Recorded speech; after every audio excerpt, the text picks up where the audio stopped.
Avance de Noticias Caracol. Son las 5:30 minutos de la mañana. Buenos días. Iniciamos esta emisión con la polémica por un video que se ha viralizado en redes sociales que registra el momento en el que un policía le dispara a un perro en una calle de Río Negro, en Antioquia.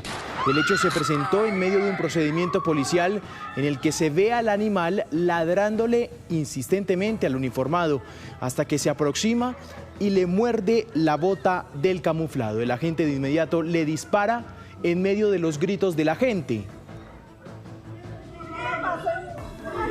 En un costado se ve a otro uniformado que, según las autoridades del municipio, había sido atacado antes por el perro, considerado potencialmente peligroso. La policía inició una investigación para esclarecer lo ocurrido. Claro que lo tiene. Impresionantes imágenes. Buenos días, hoy es martes 12 de mayo de 2026. Bienvenidos a nuestra primera edición de Noticias Caracol, Primero en Noticias. Gracias por preferirnos para estar bien informados. En minutos hablaremos del nuevo enfrentamiento entre el presidente Gustavo Petro y el Consejo de Estado tras la determinación de este último de suspender de manera total el decreto que obligaba a los fondos privados de pensiones a devolver 25 billones de pesos a Colpensiones.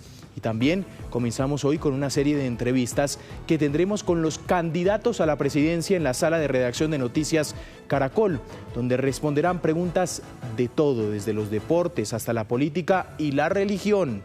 Hoy es el turno de Abelardo de la Espriella. Tendremos este espacio después de las 7 de la mañana. Pero antes, veamos las noticias más importantes previstas para hoy en Colombia y el mundo. Este es el despertador de hoy, 12 de mayo de 2026. Bienvenidos.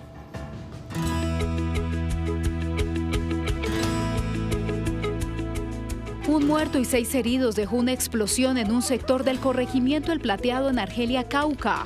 Los primeros informes hablaban de un atentado terrorista contra la población civil. Sin embargo, con el paso de las horas, el ejército y la gobernación dieron a conocer que el estallido habría sido producto de un accidente en un depósito de explosivos de las disidencias.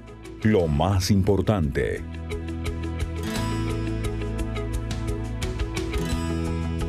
El Consejo de Estado suspendió en su totalidad el decreto 415 de 2026, con el que el gobierno ordenaba el traslado de 25 billones de pesos de los fondos privados de pensión a Colpensiones. Se trata de una medida cautelar mientras el alto tribunal determina si hubo extralimitación por parte del presidente Petro. El presidente de Ecopetrol en licencia, Ricardo Roa, no aceptó su responsabilidad por los señalamientos de violación de los topes de campaña que le imputó la Fiscalía. Roa fue tajante al declararse inocente. La Fiscalía sustentó al menos 10 gastos que no fueron declarados de manera correcta ante el Consejo Nacional Electoral. Lo que usted necesita saber.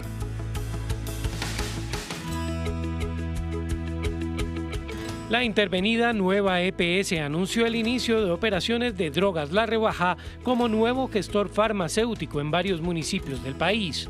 Jorge Iván Ospina, agente interventor, anunció que el convenio comenzará a aplicar desde mañana en la ciudad de Ibagué, desde el dispensario ubicado en la calle 8, número 4H26. Somos Noticias Caracol. Primero la gente.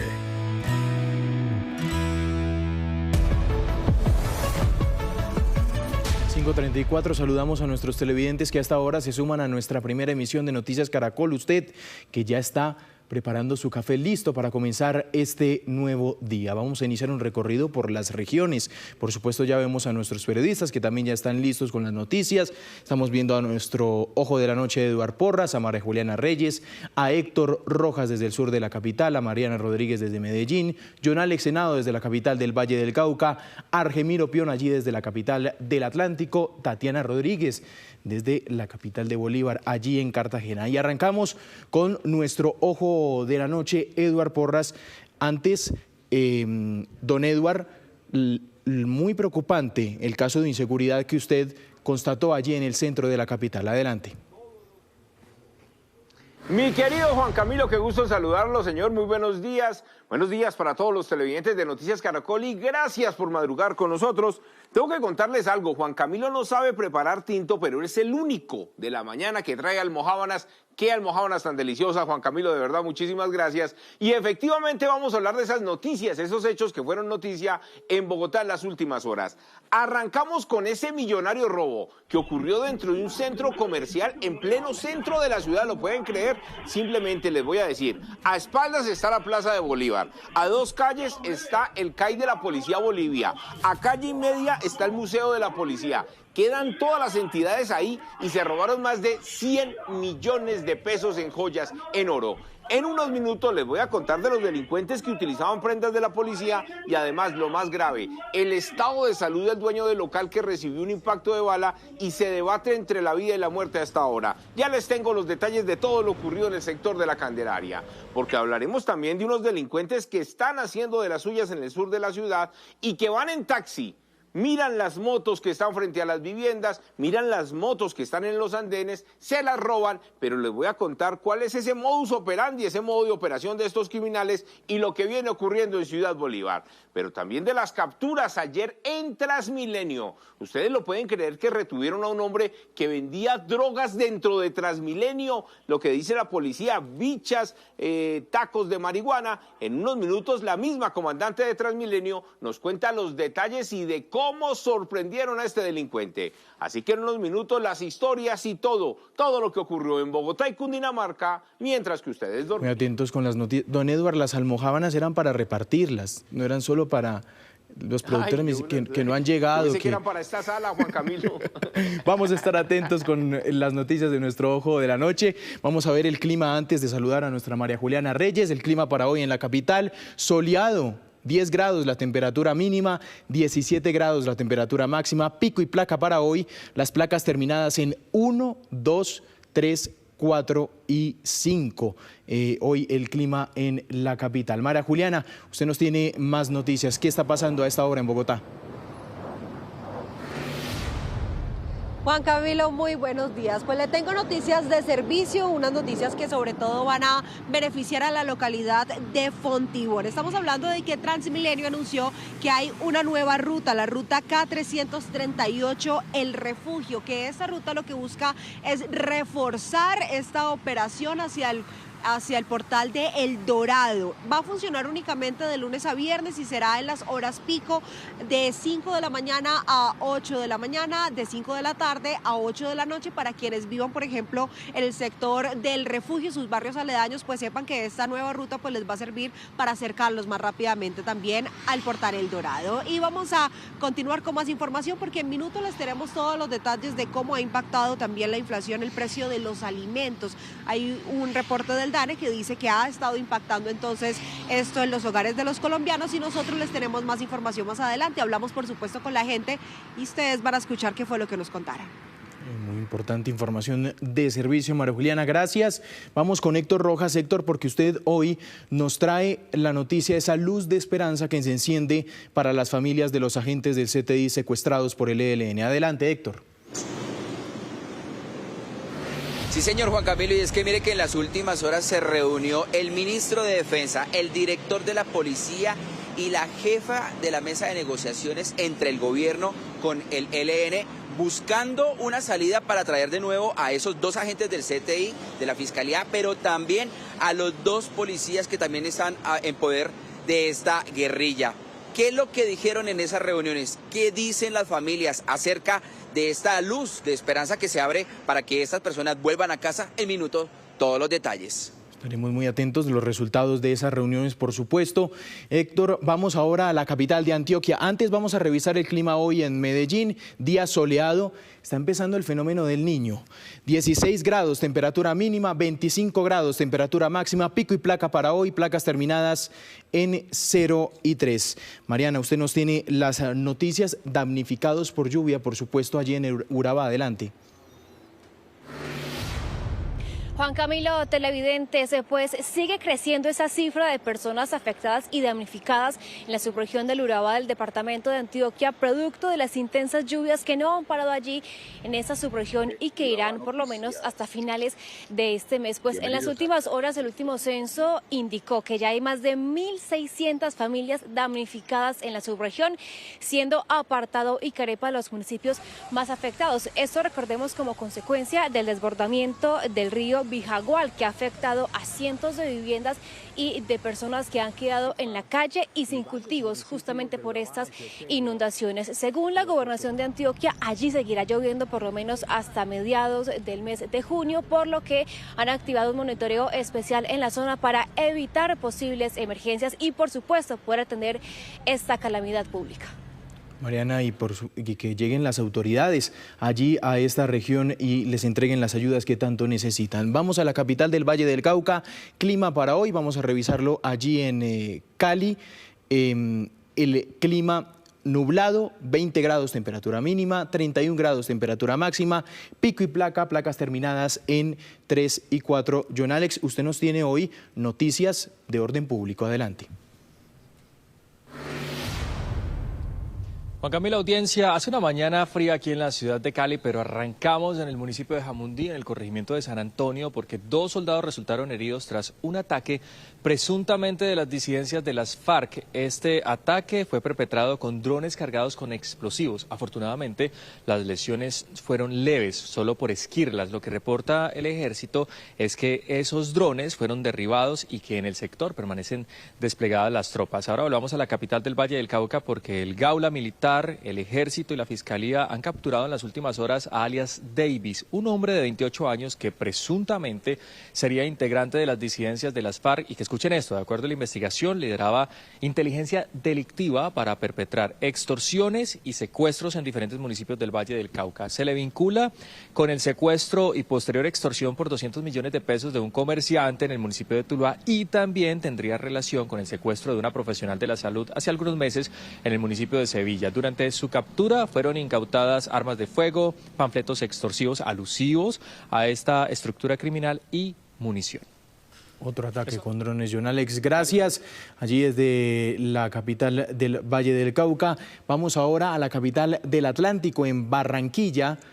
Clima para hoy, día soleado, por supuesto, allí en la Arenosa, 26 grados, temperatura mínima, 35 grados la temperatura máxima. Pico y placa, por supuesto, no aplica. Usted nos tiene hoy, Argemiro, además de semejante calor, nos tiene, por supuesto, noticias sobre el sistema de salud. Adelante.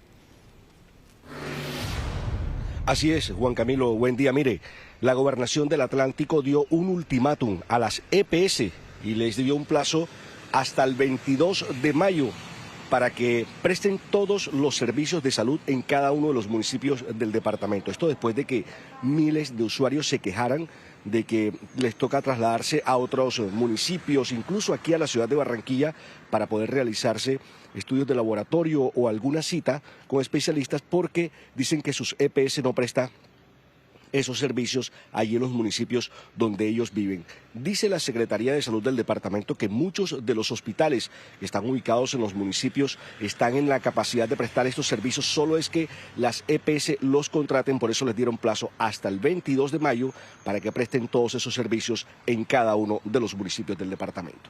Soluciones para la gente en este tema tan importante. Tendrá que contratar todos los servicios que tenga la AS en su municipio en favor del paciente. De esa manera garantizamos la oportunidad, la atención y la eficacia misma de la atención como tal. Tenemos municipios donde somos los únicos del departamento que presta la atención de salud. No puede ser que tengan que ir a Barranquilla o a otra parte a atenderse si ahí tenemos todos los servicios para atenderle como tal. Señaló el funcionario además que son importantes también las campañas de prevención y también asegurar las contrataciones de las ambulancias para garantizar los traslados de los pacientes. Muy importante, porque en la mitad, como siempre, están los ciudadanos. Argemiro, gracias. Vamos a la capital de Bolívar, vamos a revisar el clima para hoy antes de darle el paso a Tatiana. Nublado, 26 grados temperatura mínima, 33 grados la temperatura máxima, pico y placa para placas terminadas en 9 y 0. Tatiana Rodríguez, usted nos tiene hoy una importante captura hecha por la policía allí en Cartagena.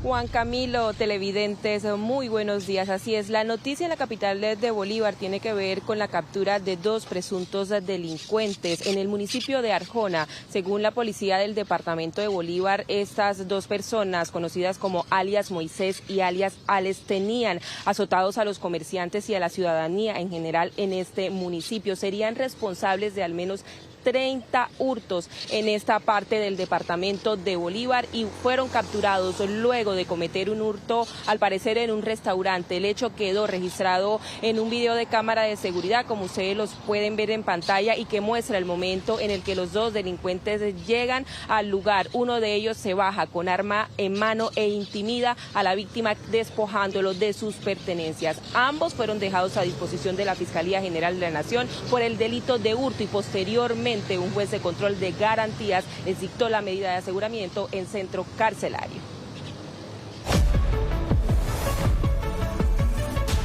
Vamos a revisar cómo amanece el mundo. La Organización Mundial de la Salud confirmó que 11 personas han dado positivo a hantavirus. Uno de los casos es un hombre que se encuentra aislado en un centro de alto nivel en Madrid. Además, 12 empleados de un hospital en Países Bajos fueron puestos en cuarentena preventiva por una posible exposición al hantavirus al manipular las muestras de un paciente del crucero sin el protocolo.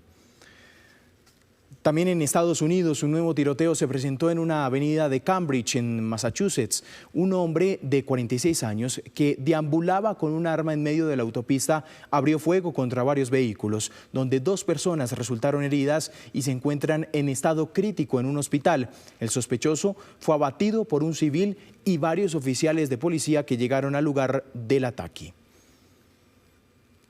Vamos con noticias diplomáticas. El presidente de los Estados Unidos, Donald Trump, llegará a China este miércoles, donde uno de los temas principales será Taiwán. El republicano que llegará al gigante asiático ya avanzó que debatirá durante su visita la venta de material bélico a Taiwán, actualmente una democracia y gobernada de forma autónoma desde 1949 y considerada por Pekín como parte inalienable del territorio chino. El presidente Trump viajará con un grupo de 17 empresarios.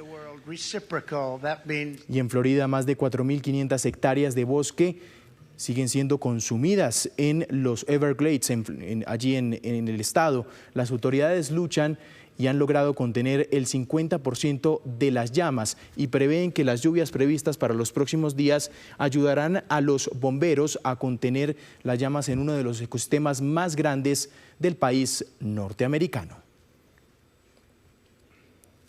Vamos a revisar ahora las portadas con las que amanecen los periódicos aquí en nuestro país. Arrancamos con el periódico de la casa. El Espectador, al tope. La Fiscalía imputó a Ricardo Roa Barragán, presidente de Ecopetrol, por presunta violación de topes electorales por 1.664 millones en la campaña Petro Presidente de 2022, de la cual fue gerente. Es la segunda investigación penal que enfrenta también. Tiene un proceso abierto, recordemos, por tráfico de influencias. Vamos a ver, El Colombiano. Hallaron carnet del periodista Mateo Pérez en un árbol. Los objetos personales del reportero han aparecido diseminados en varias zonas rurales de Briceño, municipio donde fue asesinado. También encontraron su motocicleta. Ayer le hicieron un homenaje en la sede de la Universidad Nacional en Medellín. Y el periódico El Tiempo, Contraloría advierte por deterioro de las EPS intervenidas. Señala a nueva EPS por no tener estados financieros certificados de 2024 y 2025. Y el diario El Heraldo en la costa atlántica, Soledad versus Malambo. Un nuevo diferendo limítrofe en Atlántico en una visita de campo del Agustín Codazzi. Malambo fija nuevos puntos divisorios entre ambos territorios que incluyen el control del 70% de la zona del aeropuerto y Gran Abastos. Entre otros, de la defensa de Soledad confía en mantener límites actuales y recuperar hectáreas que históricamente le pertenecían. En las próximas semanas se elaborará un informe técnico para buscar una solución a esta controversia.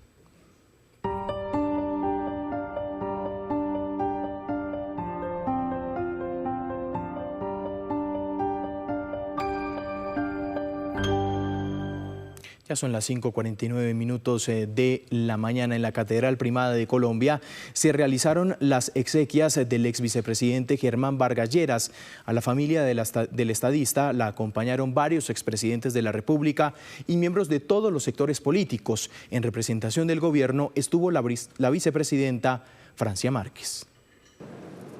Con su partida, Germán Vargas Lleras logró esto: que la Catedral Primada, la iglesia de mayor relevancia en el país, rebosara su aforo con una gran reunión de distintos, especialmente políticamente. En primera fila estuvieron los expresidentes César Gaviria, Ernesto Samper, Iván Duque y Álvaro Uribe Vélez. He venido a participar de este homenaje al doctor Vargas Lleras, un combatiente ejemplar de la democracia, una verticalidad ejemplar. ¿Cuánta falta hace, más en este momento difícil de Colombia, un momento de tanto riesgo? En mi caso, cualquier desacuerdo coyuntural es pequeño frente al significado democrático y de lucha del doctor Vargas Lleras. El expresidente Juan Manuel Santos envió en su representación a sus hijos Esteban y María Antonia, y detrás de ellos estaba gran parte del país político, los amigos y familiares del ex vicepresidente.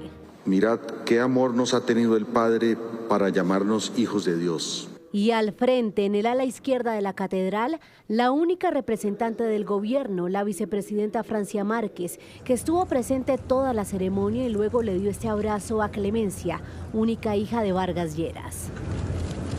La ceremonia exequial fue presidida por el cardenal emérito Rubén Salazar, cercano al hombre político, pero también al hombre de las 10 vidas, que enfrentó numerosas dificultades.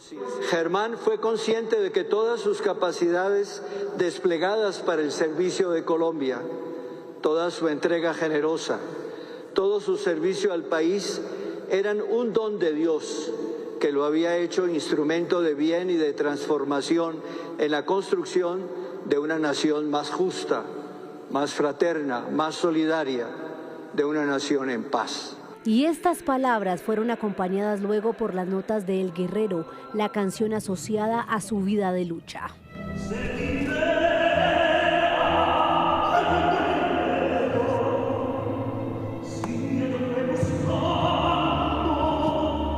Así fue como el país dio un último adiós al estadista, al hombre que tenía a Colombia en la cabeza, y que coincidieron los presentes en la catedral, reunía todas las cualidades para ser presidente.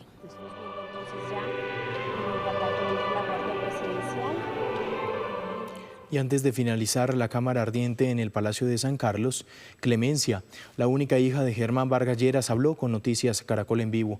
Recordó el legado de su padre, su sueño de ser presidente de Colombia y sus grandes batallas políticas durante 4 décadas de vida pública.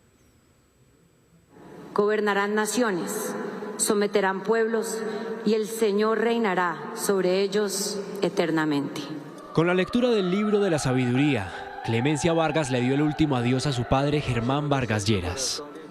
Los que confían en el que comprenderán la verdad, los fieles a su amor seguirán a su lado, porque quiere a sus devotos, se apiada de ellos y mira por sus elegidos.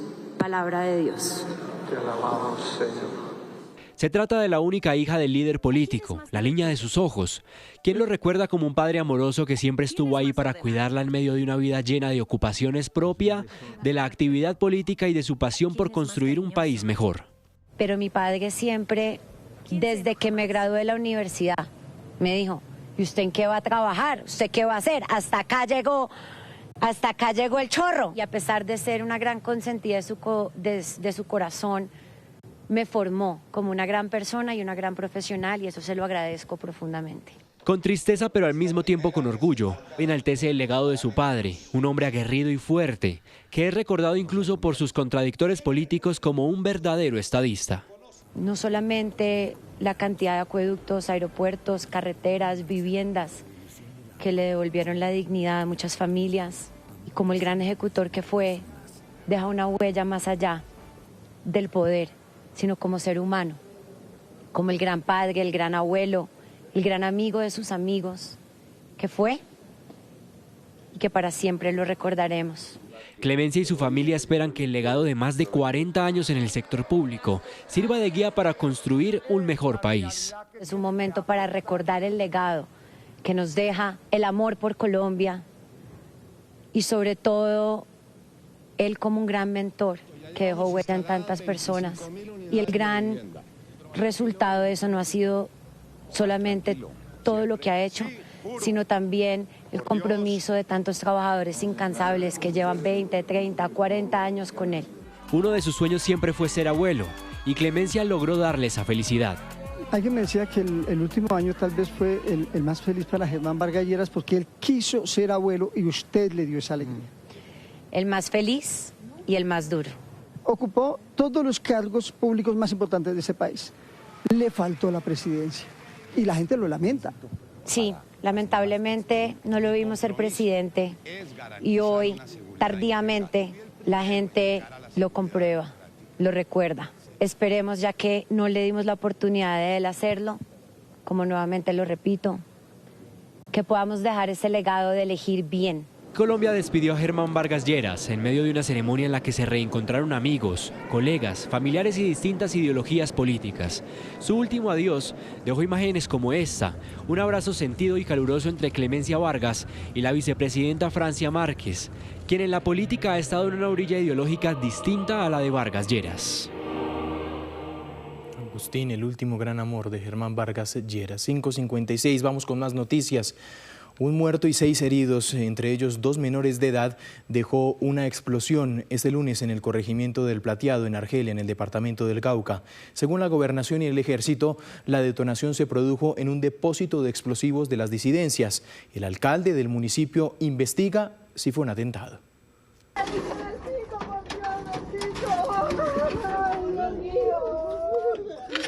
Minutos antes de las 8 de la mañana se registró una fuerte explosión en el sector de la hacienda Corregimiento del Plateado en Argelia, Cauca. Por la onda expansiva, un hombre falleció y otras 6 personas resultaron heridas, incluidos 2 menores de edad. Las estructuras terroristas al mando de Iván Mordisco siguen manipulando artefactos explosivos. Esta vez se les detonó una vivienda, la cual tenían acondicionada para la fabricación y almacenamiento de estos artefactos. 4 viviendas resultaron destruidas, otras 11 quedaron afectadas. Las autoridades del municipio investigan las causas de la explosión. No sabemos si fue con ocasión de algún artefacto ubicado cerca de la vivienda de esta persona, si fue algún artefacto que cayó de lo que siempre hemos conocido como los drones. La explosión sucedió muy cerca de la escuela del sector. A unos 50-60 metros aproximadamente. Está ahí pegado. Fue antes de que los estudiantes llegaran, pudo haber sido después de las 8 de la mañana y la tragedia fuera extremadamente peor. Este tipo de acciones y demás hacen que el grupo armado que delinque sobre ese sector, que es la Carlos Patiño, pues tenga este tipo de acciones. Líderes y habitantes del corregimiento del Plateado piden a los grupos al margen de la ley que los dejen por fuera del conflicto. Queremos que nos dejen vivir tranquilos. Los niños ya no pueden salir a jugar al parque, tienen que estar encerrados. Si la esposa manda al señor esposo para trabajar, no se sabe si va a llegar bien, si va a llegar mal. Cuando los niños son enviados al colegio, pues toca echarle la bendición, desgraciadamente. Los heridos son atendidos en centros asistenciales de Argelia. Son las 5:58 minutos de la mañana. Esta es una imagen en vivo del faro de Peggy's Cove en Nueva Escocia, en Canadá. Fue construido en 1915 y es conocido como uno de los faros más fotografiados del mundo, además de ser un símbolo preciado del patrimonio marítimo. Esta región en Canadá es conocida por sus grandes paisajes y la infraestructura de sus casas de madera. Esta panorámica nos llega, como siempre, cortesía de Aircam. Desde el Centro de Noticias de Caracol Televisión en Bogotá, esto es Noticias Caracol, primera edición.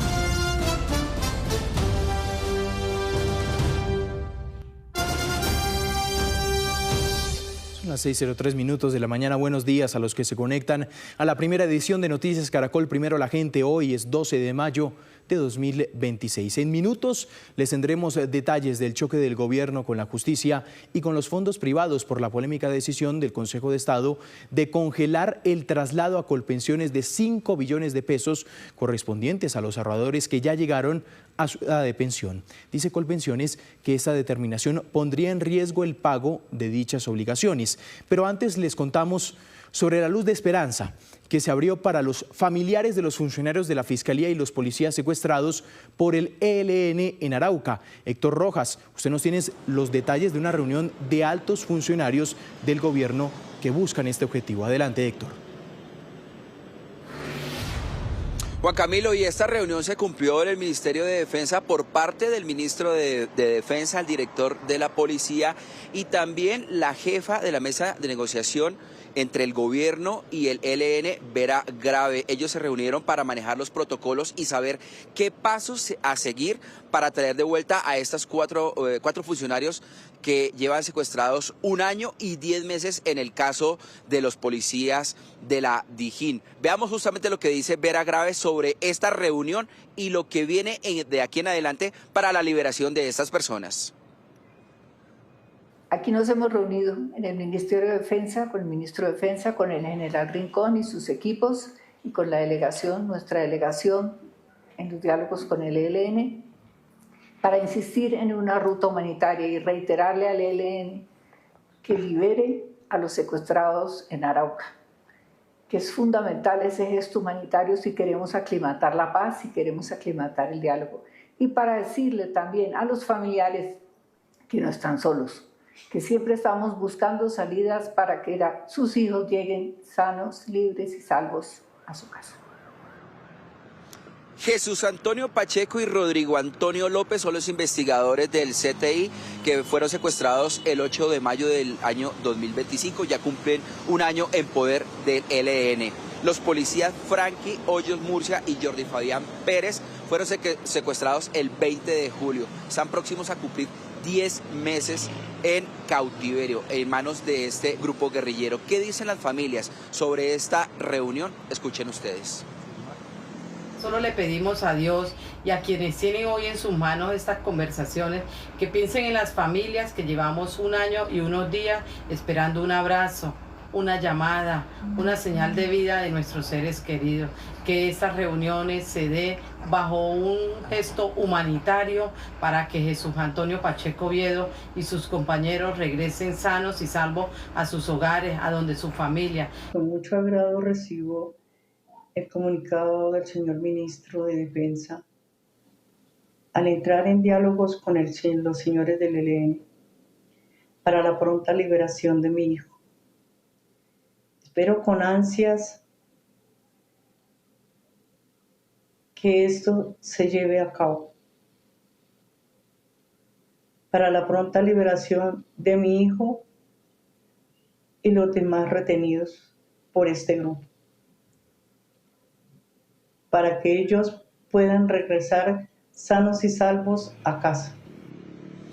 Recordemos que esta reunión de funcionarios del alto gobierno se da luego que días atrás el ELN anunciara que estos 4 secuestrados iban a pasar varios años en la selva ante la negativa por parte del gobierno de una negociación. Ahora esta es una noticia muy positiva, especialmente para las familias, porque se abre una luz de esperanza para que los 2 funcionarios del CTI y los 2 policías regresen a casa sanos y salvos. Esposas, hijos, Héctor, que durante este año estaban esperando esta gestión del gobierno nacional. Vamos con más información. 2 noticias marcaron la agenda judicial. Una tiene que ver con el gerente de Ecopetrol, Ricardo Roa, y la segunda con Sandra Ortiz, exconsejera para las regiones vinculada al escándalo de corrupción en la Unidad Nacional para la Gestión del Riesgo. Tatiana Sanabria nos tiene los detalles.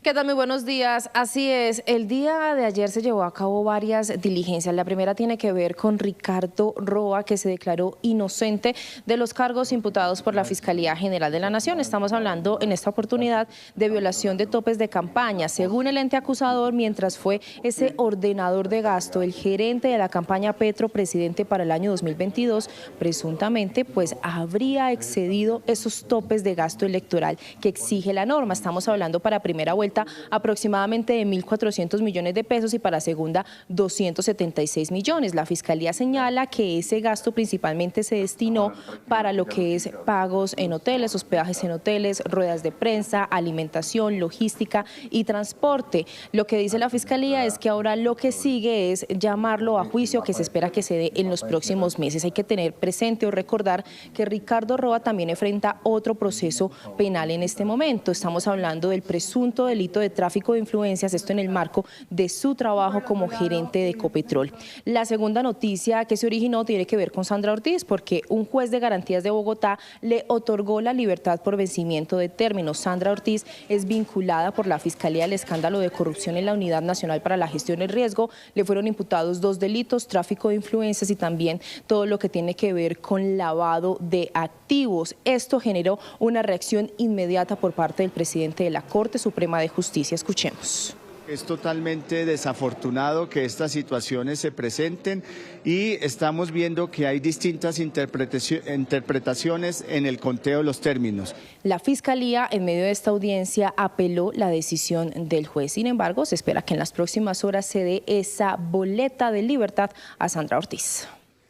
Gracias a Tatiana. Y la Junta Directiva de Ecopetrol le cerró filas a su presidente Ricardo Roa tras la imputación de cargos avalada por un juez de Bogotá. En un comunicado, la petrolera aseguró que este proceso no representa una condena y que se mantiene intacta la presunción de inocencia del directivo, quien además no aceptó los cargos formulados por la Fiscalía. El respaldo se da en medio de las investigaciones que enfrenta Roa por presuntas irregularidades en la financiación de la campaña Petropresidente del 2022.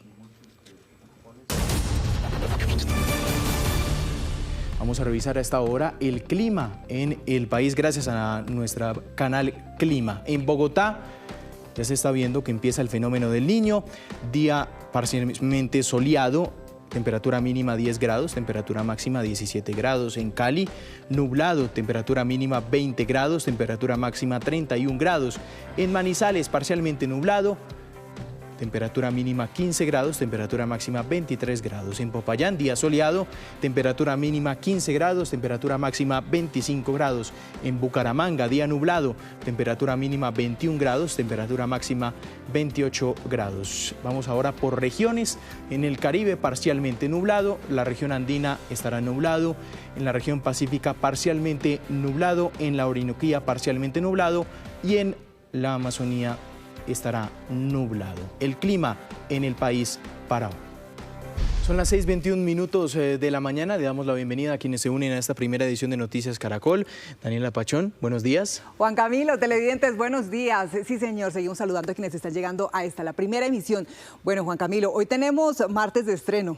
Iniciamos una sección muy interesante y aquí en nuestra sala de redacción. Exactamente, los periodistas estarán preguntándole directamente a los candidatos presidenciales sobre distintos temas. Es que ni siquiera la religión se va a escapar a esas preguntas. Exactamente, pero sí, también tenemos noticias sobre inseguridad en la capital, Daniela. Sí, señor, es momento entonces de saludar a nuestro ojo de la noche, Eduard Porras, para que nos cuente qué pasó mientras Bogotá descansaba. Háblenos, por ejemplo, de ese robo a una joyería. ¿Qué pasó, mi querido Eduard? Buen día. Mi querida Daniela, gusto en saludarla, muy buenos días para usted, para Juan Camilo y para todos los televidentes de Noticias Caracol. Efectivamente, ocurrió en el pleno centro de la ciudad. Una situación crítica, dicen los comerciantes, porque este centro comercial está ubicado detrás de la Plaza de Bolívar. A un costado hay un CAI de la policía, la Guardia Presidencial, el Museo de la Policía, y al final delincuentes vestidos como policías ingresaron y se robaron más de 100 millones de pesos en oro de este sitio. Lo más grave es que el comerciante dueño de ese sitio recibió un disparo y se encuentra crítico en un centro médico. Vean ustedes mismos lo ocurrido en este punto de Bogotá. Millonario robo en pleno centro de Bogotá. Delincuentes disfrazados con prendas de la policía llegaron hasta una joyería ubicada sobre la carrera 10ª con calle 9ª. Llegan 3 tipos, uno de ellos pues salta la vitrina, entra por una de las ventanas. Los otros 2 pues desde afuera lo amedrantan, lo golpean. El de adentro pues es el que coge toda la mercancía. Todos los criminales manifestaron que era un operativo planeado. Venían con chaquetas de la SIJIN, que es sorprendente porque bueno, no sé si fue para camuflarse o o para no llamar la atención. Llegan diciendo que es un allanamiento. Este video es tan solo una de las muchas grabaciones en poder de la policía y donde se observa a uno de los criminales armados que constantemente intimida a otros comerciantes para que no se acerquen. Otro con chaqueta de la policía ingresa al local, golpeando al dueño. Mi esposo en estos momentos está en estado pues bastante delicado. Pues la bala le afectó varios órganos, está en sedación, con tubo, pues tiene varios golpes en la cabeza. Y este otro se quedó afuera para recibir la maleta llena de joyas de oro. Uno de los ladrones resultó herido y al parecer por una bala que rebotó en un vidrio de seguridad.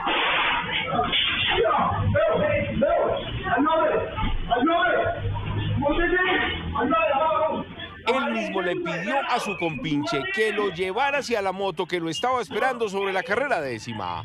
O sea, los tres como que se fueron en una, con el herido. Sí. O sea, fácilmente los hubieran podido atrapar porque pues esta calle es demasiadamente concurrida de carros, de personas. O sea, para que se vuelen como lo hicieron es porque la verdad no quisieron hacer nada.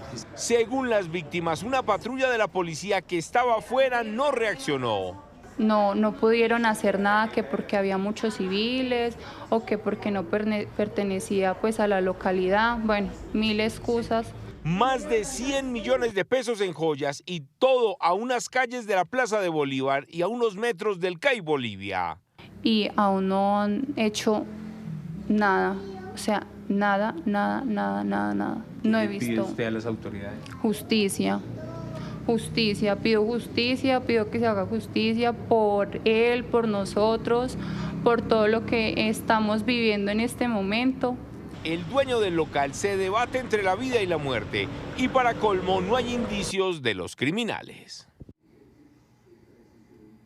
Nos vamos para el sur de la ciudad, esta vez en Ciudad Bolívar, donde delincuentes en taxi, mucha atención, están verificando cuáles son las motos que ustedes dejan frente a sus casas y de un momento a otro se baja de uno de los vehículos a robarse la motocicleta, sacan el casco que está en el taxi y comienzan a llevarse las motocicletas. Esto ocurrió ayer en la parte sur de la localidad y dicen las víctimas que la motocicleta arrancó perfecto ahí, pero unas calles más adelante se apagó y a ese criminal le tocó dejarla tirada y luego se subió en el mismo taxi que lo dejó en ese punto y se marchó. Así que mucha atención con las motos que están frente a las casas porque los delincuentes en taxi están al acecho. Mañana más información y más noticias con todo lo que ocurre en Bogotá y Cundinamarca mientras que ustedes descansan. Un feliz y maravilloso día para todos ustedes. Siga quejando ese tema de la inseguridad a los capitalinos. Gracias, don Edward.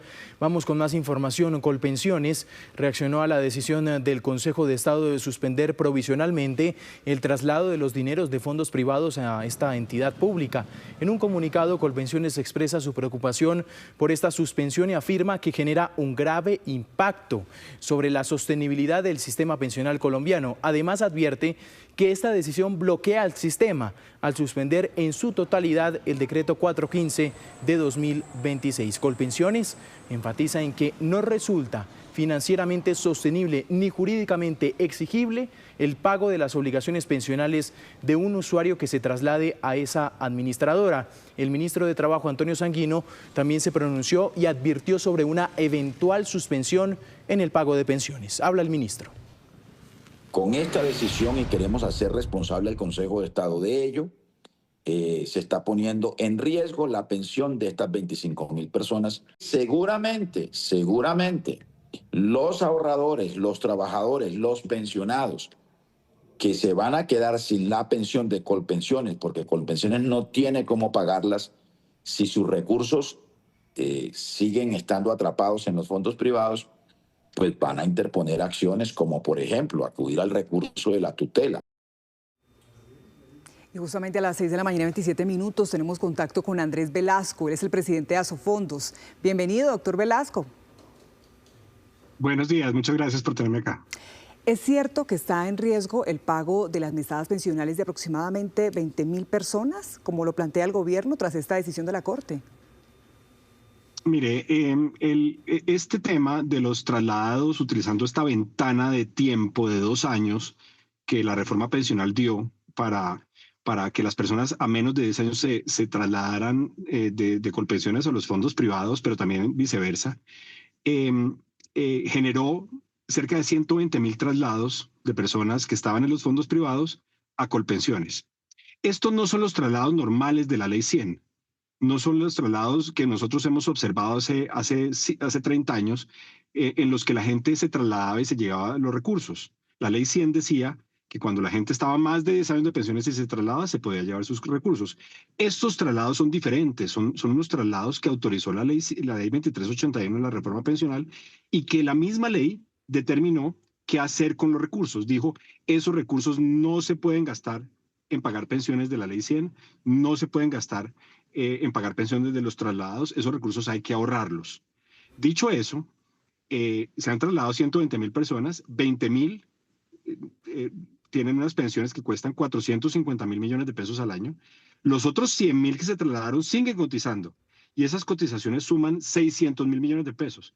Entonces, Colpensiones no solamente tiene recursos suficientes, sino que le sobran para pagar esas pensiones. Entonces, es extraño mucho que se está diciendo que no hay con qué pagar las pensiones. Me parece que genera una incertidumbre, un riesgo totalmente innecesario en la población colombiana. El sistema de pensiones colombiano ha funcionado durante 30 años y va a seguir funcionando, y el gobierno nacional pues tendrá que poner los recursos para terminar de pagar las pensiones de Colpensiones. Sí, presidente, hay una cosa práctica que dice el gobierno nacional que aplica un poco. Ellos dicen que a la lógica, los estoy citando, dicen es que la persona que se va a Colpensiones se debe llevar su ahorro, porque nosotros necesitamos los recursos para pagarle. Ya vamos a tener al presidente de Asofondos, se nos ha desconectado por algunos segundos, y esa es la lógica precisamente que está aplicando el gobierno nacional. Dice, para el traslado precisamente de estos usuarios a Colpensiones, pues ellos deben trasladar también sus recursos y sus ahorros. Pero a través de un comunicado, las altas cortes le pidieron al presidente Gustavo Petro respeto por sus determinaciones. Esto se da tras la publicación que hizo el jefe de Estado en sus redes, donde pidió demandar penalmente por prevaricato al magistrado ponente que congeló el traslado de 25 billones de pesos de los fondos privados de pensiones a Colpensiones, mientras se emite un fallo. Las altas cortes aseguraron que los señalamientos del presidente resultan incompatibles con la necesaria relación armónica entre las ramas del poder público.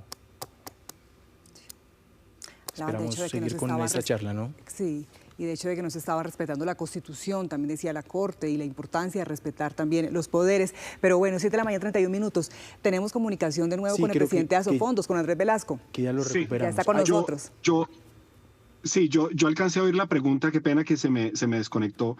Mire, es que lo que dice el gobierno es que la lógica del traslado, de que la gente cuando se traslada se va con sus recursos, es una lógica de la ley 100, que es la ley que hemos tenido durante 30 años.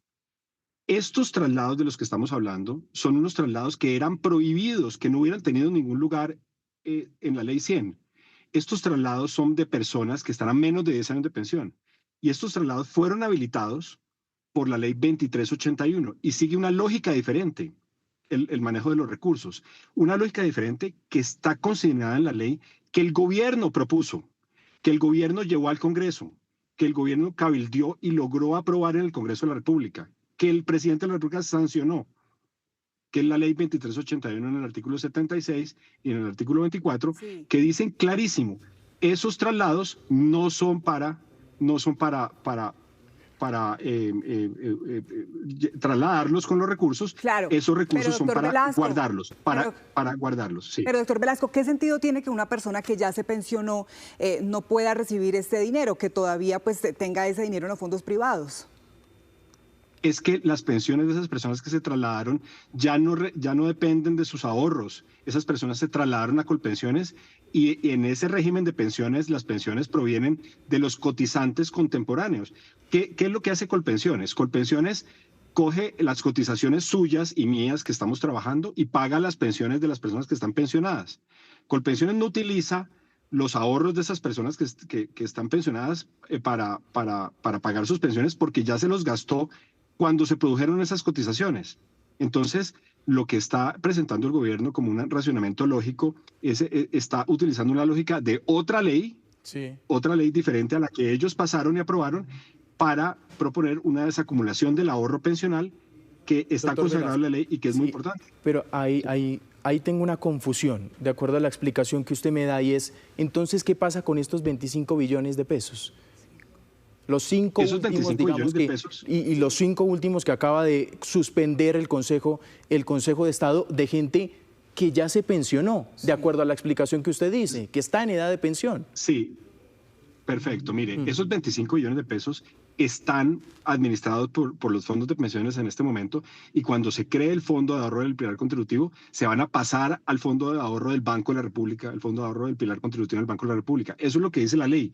Y se van a pasar allá y se van a seguir ahorrando allá, porque la ley es clara en que esos recursos no servirán en ningún momento para pagar pensiones de las personas que se trasladaron, ni de la Ley 100. Esos recursos tendrán que ahorrarse para garantizar las pensiones en el largo plazo. Ese fue el arreglo institucional que el gobierno hizo aprobar en la ley pensional de hace 2 años.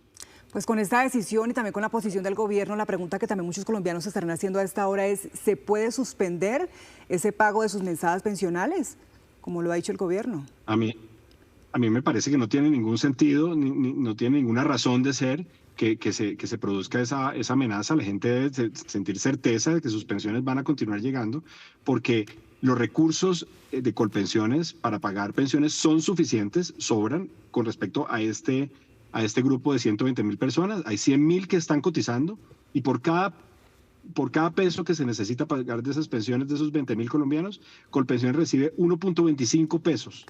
Entonces, está recibiendo recursos suficientes y sobran para pagar esas pensiones, y el resto de las pensiones, pues mucho menos tienen que sentirse en incertidumbre, porque el sistema de Colpensiones recibe cotizaciones y recibe los giros del gobierno para completar el pago de las pensiones todos los años. Voy a ser un poquito insistente en esto, doctor Velasco. Entonces, digamos, los 5 billones, ¿qué va a pasar con esa plata? Digamos, ¿van a esperar hasta que se cree el fondo del Banco de la República?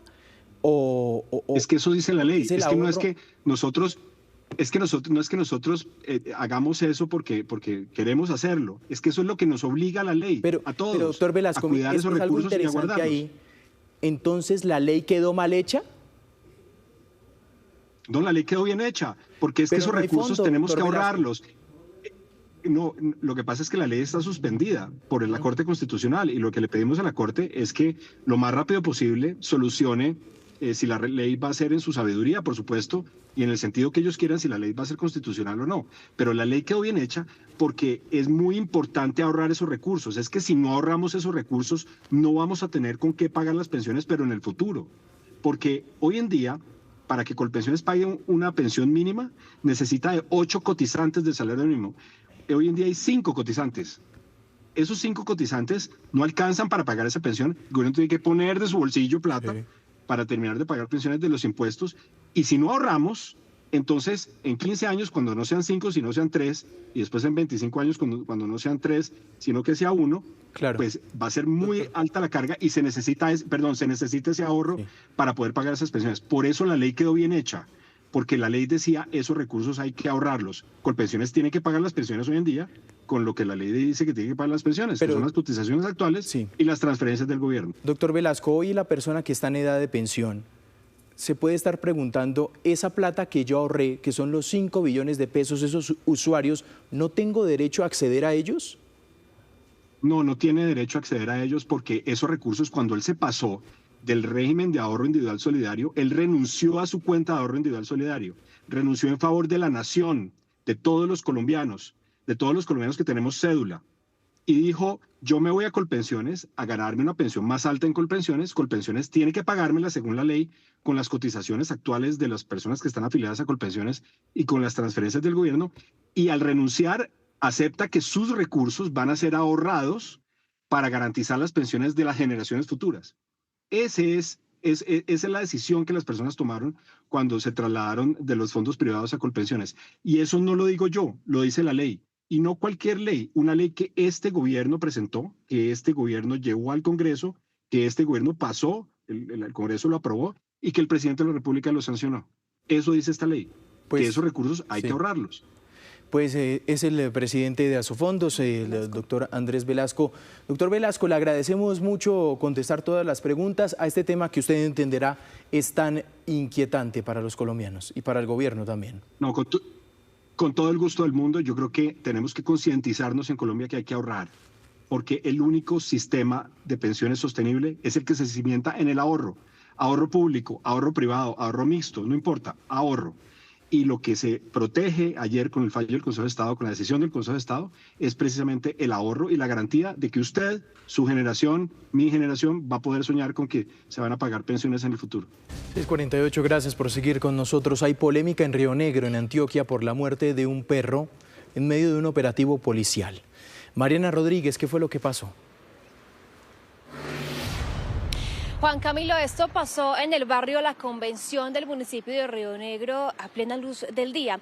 Lo que pasó es que un habitante en condición de calle estaba, según las versiones oficiales, intimidando a las personas con un machete. Pues por eso la policía llegó hasta el lugar para detener al hombre que tenía de perro de compañía a este canino que se vio involucrado en esta situación. Al parecer, cuando los uniformados estaban increpando y requisando al habitante en condición de calle, pues el perro reaccionó como una forma de proteger a su amo. Fue allí cuando se puso un poco violento y comenzó a morder a los uniformados, y uno de ellos entonces decide accionar su arma de dotación. Le disparó y de inmediato le quitó la vida a este perro. Ante la situación, la alcaldía de ese municipio ha rechazado la muerte, diciendo que pues le duele la muerte de los animales, pero que también se tiene que investigar a fondo este caso. La administración municipal lamenta profundamente la muerte de un canino que se genera en un procedimiento policial. Somos una administración respetuosa de la institucionalidad y la ley. Por eso hacemos un llamado a la prudencia para garantizar el debido proceso y que las autoridades competentes determinen las responsabilidades a que haya lugar.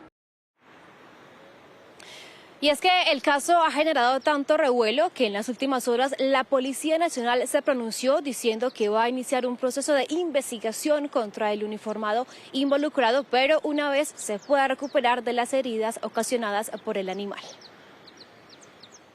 De acuerdo a ello, la institución aperturó investigación disciplinaria para el esclarecimiento de los hechos bajo el debido proceso que establece la ley. En el momento, el uniformado implicado en el hecho está siendo sometido a una valoración en un centro médico con el fin de determinar las lesiones que presentó para posteriormente tomar decisiones administrativas. Hay que decir que también en las últimas horas la misma comunidad allí en Río Negro hizo una especie de plantón rechazando el hecho, rechazando la situación. Lo que sí hay que decir es que habrá que esperar entonces a que se analicen bien las circunstancias y se determine si en ese caso el uniformado hizo un uso indebido de su fuerza y en ese caso pues de ejecutar, de utilizar su arma de dotación para lo que fue quitarle la vida a este perro, el canino de compañía del habitante en condición de calle. 6:53, la empresa Afinia alertó sobre cortes de energía en los próximos días debido a las altas temperaturas que han disparado el consumo eléctrico en la región Caribe. Tatiana Rodríguez, ¿qué está pasando con la red eléctrica? Adelante.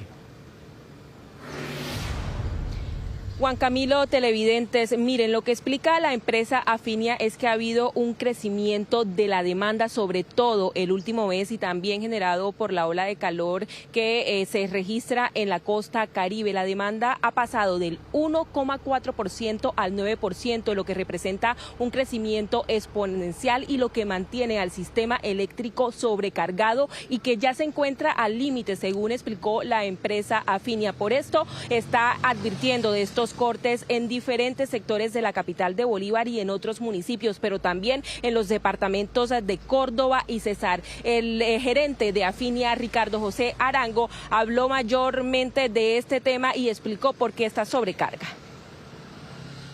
Esto ocasiona que por los sistemas de protección que tiene la red eléctrica se generen cortes que obviamente no queremos, pero que es un mecanismo de protección que tiene la red eléctrica para evitar daños. Se han generado una enorme cantidad de sobrecargas en los transformadores y muchos de ellos han resultado dañados. Estamos reparándolos de inmediato, según nuestras posibilidades. estamos haciendo un llamado a toda la comunidad para que iniciemos un proceso de racionalización en nuestro consumo de energía eléctrica. La empresa también ha emitido varias recomendaciones a la ciudadanía y una de ellas es a mantener los aires acondicionados en temperatura entre los 23 y los 24 grados centígrados. También pues desconectar todos los electrodomésticos que no estén en uso y así ayudar al sistema eléctrico. Lo último en Noticias Caracol.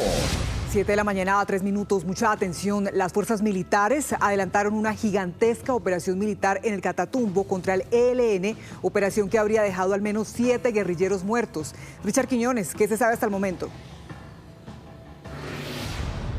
Hola Daniela, muy buenos días. Así es, se trata de una operación militar de interdicción y de asalto aéreo que se realizó a orillas del río Catatumbo en el municipio de Tibú, aquí en norte de Santander, que es frontera además con el municipio de Caciguacubo en el estado Zulia de Venezuela. ¿Por qué es tan importante? Este es un corredor pues fluvial y vial también por donde se mueven rutas del narcotráfico y aparte de eso por donde pasan estos grupos guerrilleros.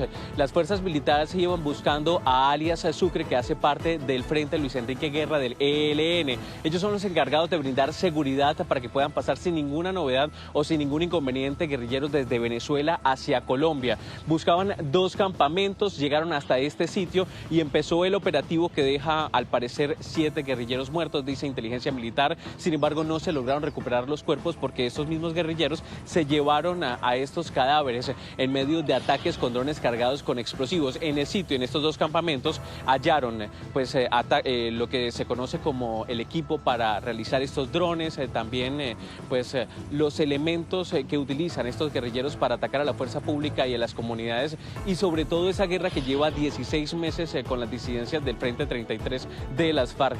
El Ejército Nacional dice que este es el inicio de nuevas operaciones en este territorio en la frontera con Venezuela para contrarrestar los ataques que realiza este grupo subversivo en el departamento de Norte de Santander.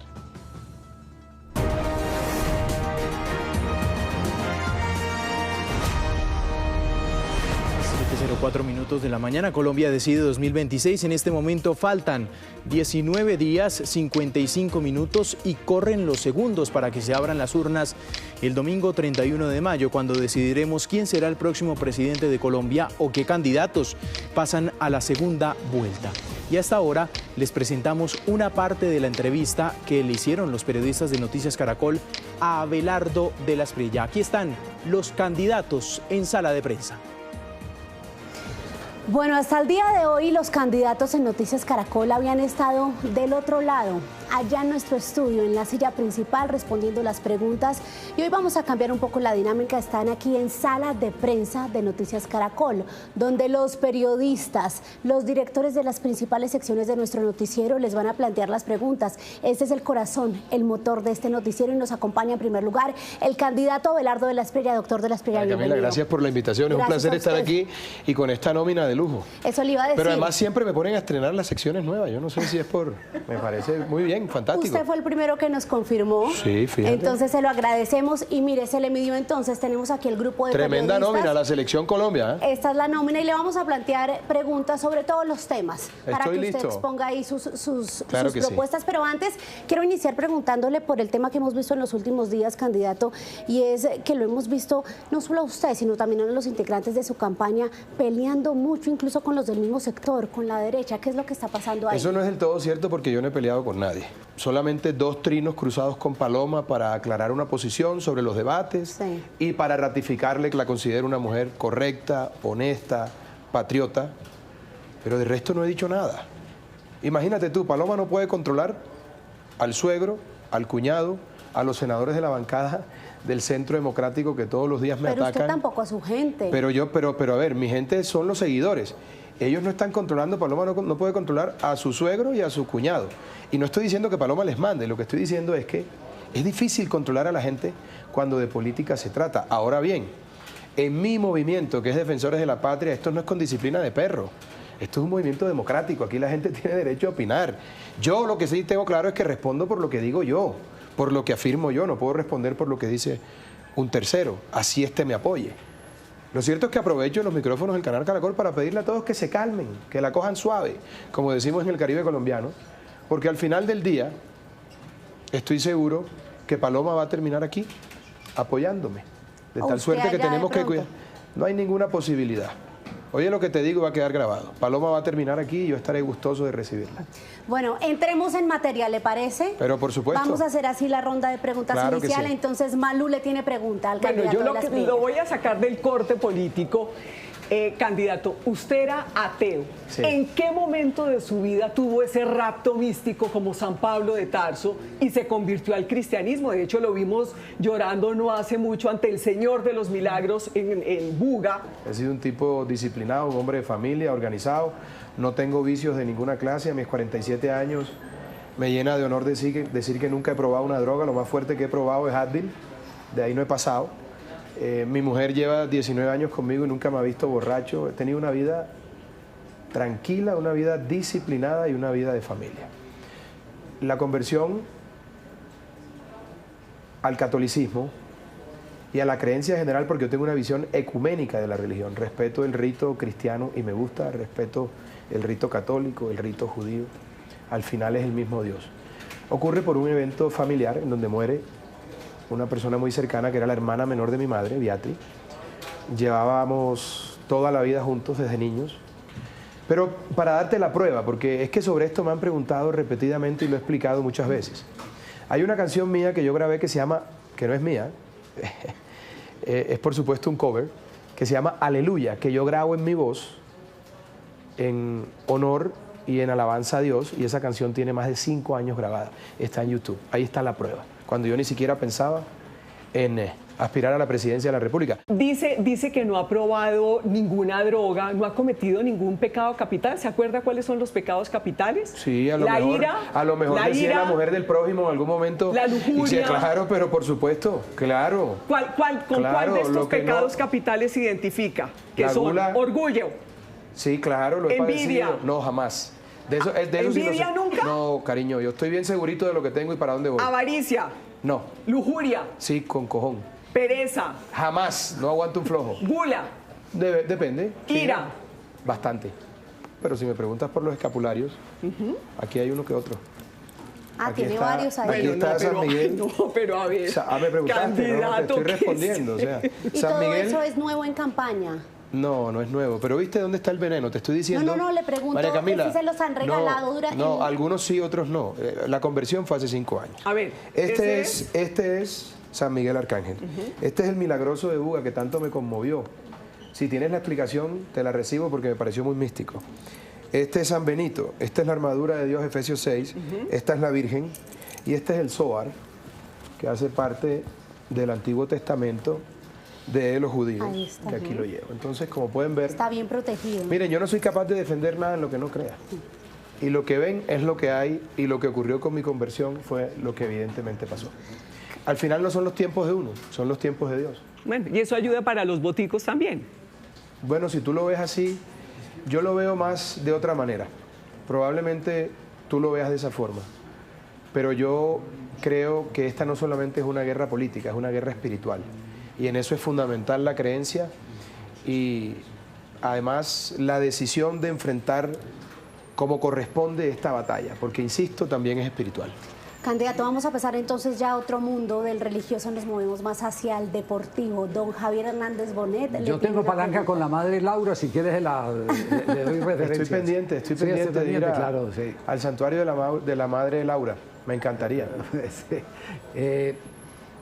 ¿Sabe? Para continuar en línea, esta semana en Tierra Santa un jugador de fútbol, Brian Carabalí, marcó un gol y se convirtió en noticia. Y hablando con él, le preguntamos sobre los orígenes. Lo crió su abuela, no tuvo papá, no tuvo mamá. La abuela salió de trabajar, que era una empleada de familia, solo para dedicarse a él y al resto de los nietos. Lo triste de esto es que él dice, soy el único en mi barrio que me puede salvar de la droga, del pandillaje y de toda la tragedia que arrastran los jóvenes colombianos. Por el deporte. Sí, claro. Exactamente. Estoy completamente de acuerdo. ¿Cómo hacer una revolución que no sea uno el que se salve, sino muchos los que se salven? Lo veo de manera transversal, Javier. Sí. Yo creo que el mejor antídoto contra las drogas y la criminalidad es el deporte. Un niño que practica deporte, un joven que se consagra al deporte, es un hombre que nunca va a empuñar un arma o que nunca va a consumir drogas. Ahora bien, nosotros no hacemos nada sin más presupuesto. ¿Y cómo me sueño esto yo? Polideportivos a lo que dé con el sector privado, en APPs, por ejemplo. Porque tenemos que tener más polideportivos, más estadios, más gimnasios. Tengo un programa para gimnasios en los barrios con los empresarios. Impuestos por obras. Donde podamos llevar el deporte, donde podamos industrializarlo para volverlo un gran negocio y que además nos pueda generar esa posibilidad de tener esos campeones que inspiren y cohesionen a la sociedad. Le tenemos aquí la cara de los emprendedores en Noticias Caracol, Ana Milena. Y yo quisiera que justamente le hablemos a ese tejido empresarial que es el 99% del país, y aquí hay dos escenarios. De un lado, los que quieren iniciar, pero dicen que es supremamente tedioso, y de otro lado, los que ya iniciaron, pero no tienen cómo sostenerse. ¿Cuál es ese trámite que, si usted es presidente de este país, quita en cuanto entre? ¿O cuál es ese proceso que tal vez la hace más corto para que la vida de los emprendedores en este país sea más fácil? Trámites en la DIAN, trámites en el municipio, en el distrito, en las gobernaciones. Te pongo un solo ejemplo. Una señora, una doctora que es odontóloga, necesita permiso de bomberos y certificado, por decirte algo, de fumigación de Comején en el consultorio. ¿Qué carajos es eso? ¿Sabes lo que implica eso para esa odontóloga? Y además lo que se presta para la corrupción. Todos esos trámites chimbos los vamos a eliminar. Pero ahora, deme uno, que entrando, si usted es presidente de este país... ¿Qué te parece la presentación, por ejemplo, de la declaración? Hacerla más expedita, más rápida online, sin tanto lío. ¿Qué te parece, por ejemplo, que las alcaldías no tengan que dar permisos inoficiosos? ¿Qué hacer con el INVIMA, por ejemplo? El INVIMA hay que entrar ahí y meterle inteligencia artificial, porque además no hay que ponerse a inventar nada. Aquí viene todo el mundo a decir, no, es que vamos a hacer y tal, y a mí se me ocurrió, no. Y hay un software que tú le metes y te dice, elimine estos trámites, deje esto. Por eso yo insisto en lo siguiente.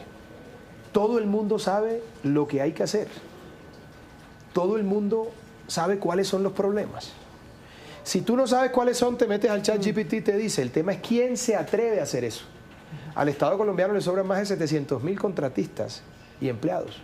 Hay que adelgazarlo. Katrina Melgisovsky, nuestra periodista ambiental, tiene un tema relacionado con lo ambiental. Adelante, Katrina. Candidato, usted estaba hablando precisamente del tema de acabar con las regulaciones. En muchos de sus discursos y de su fórmula vicepresidencial se ha hablado de que ustedes nombran las licencias ambientales como el karma del sector energético y de infraestructura.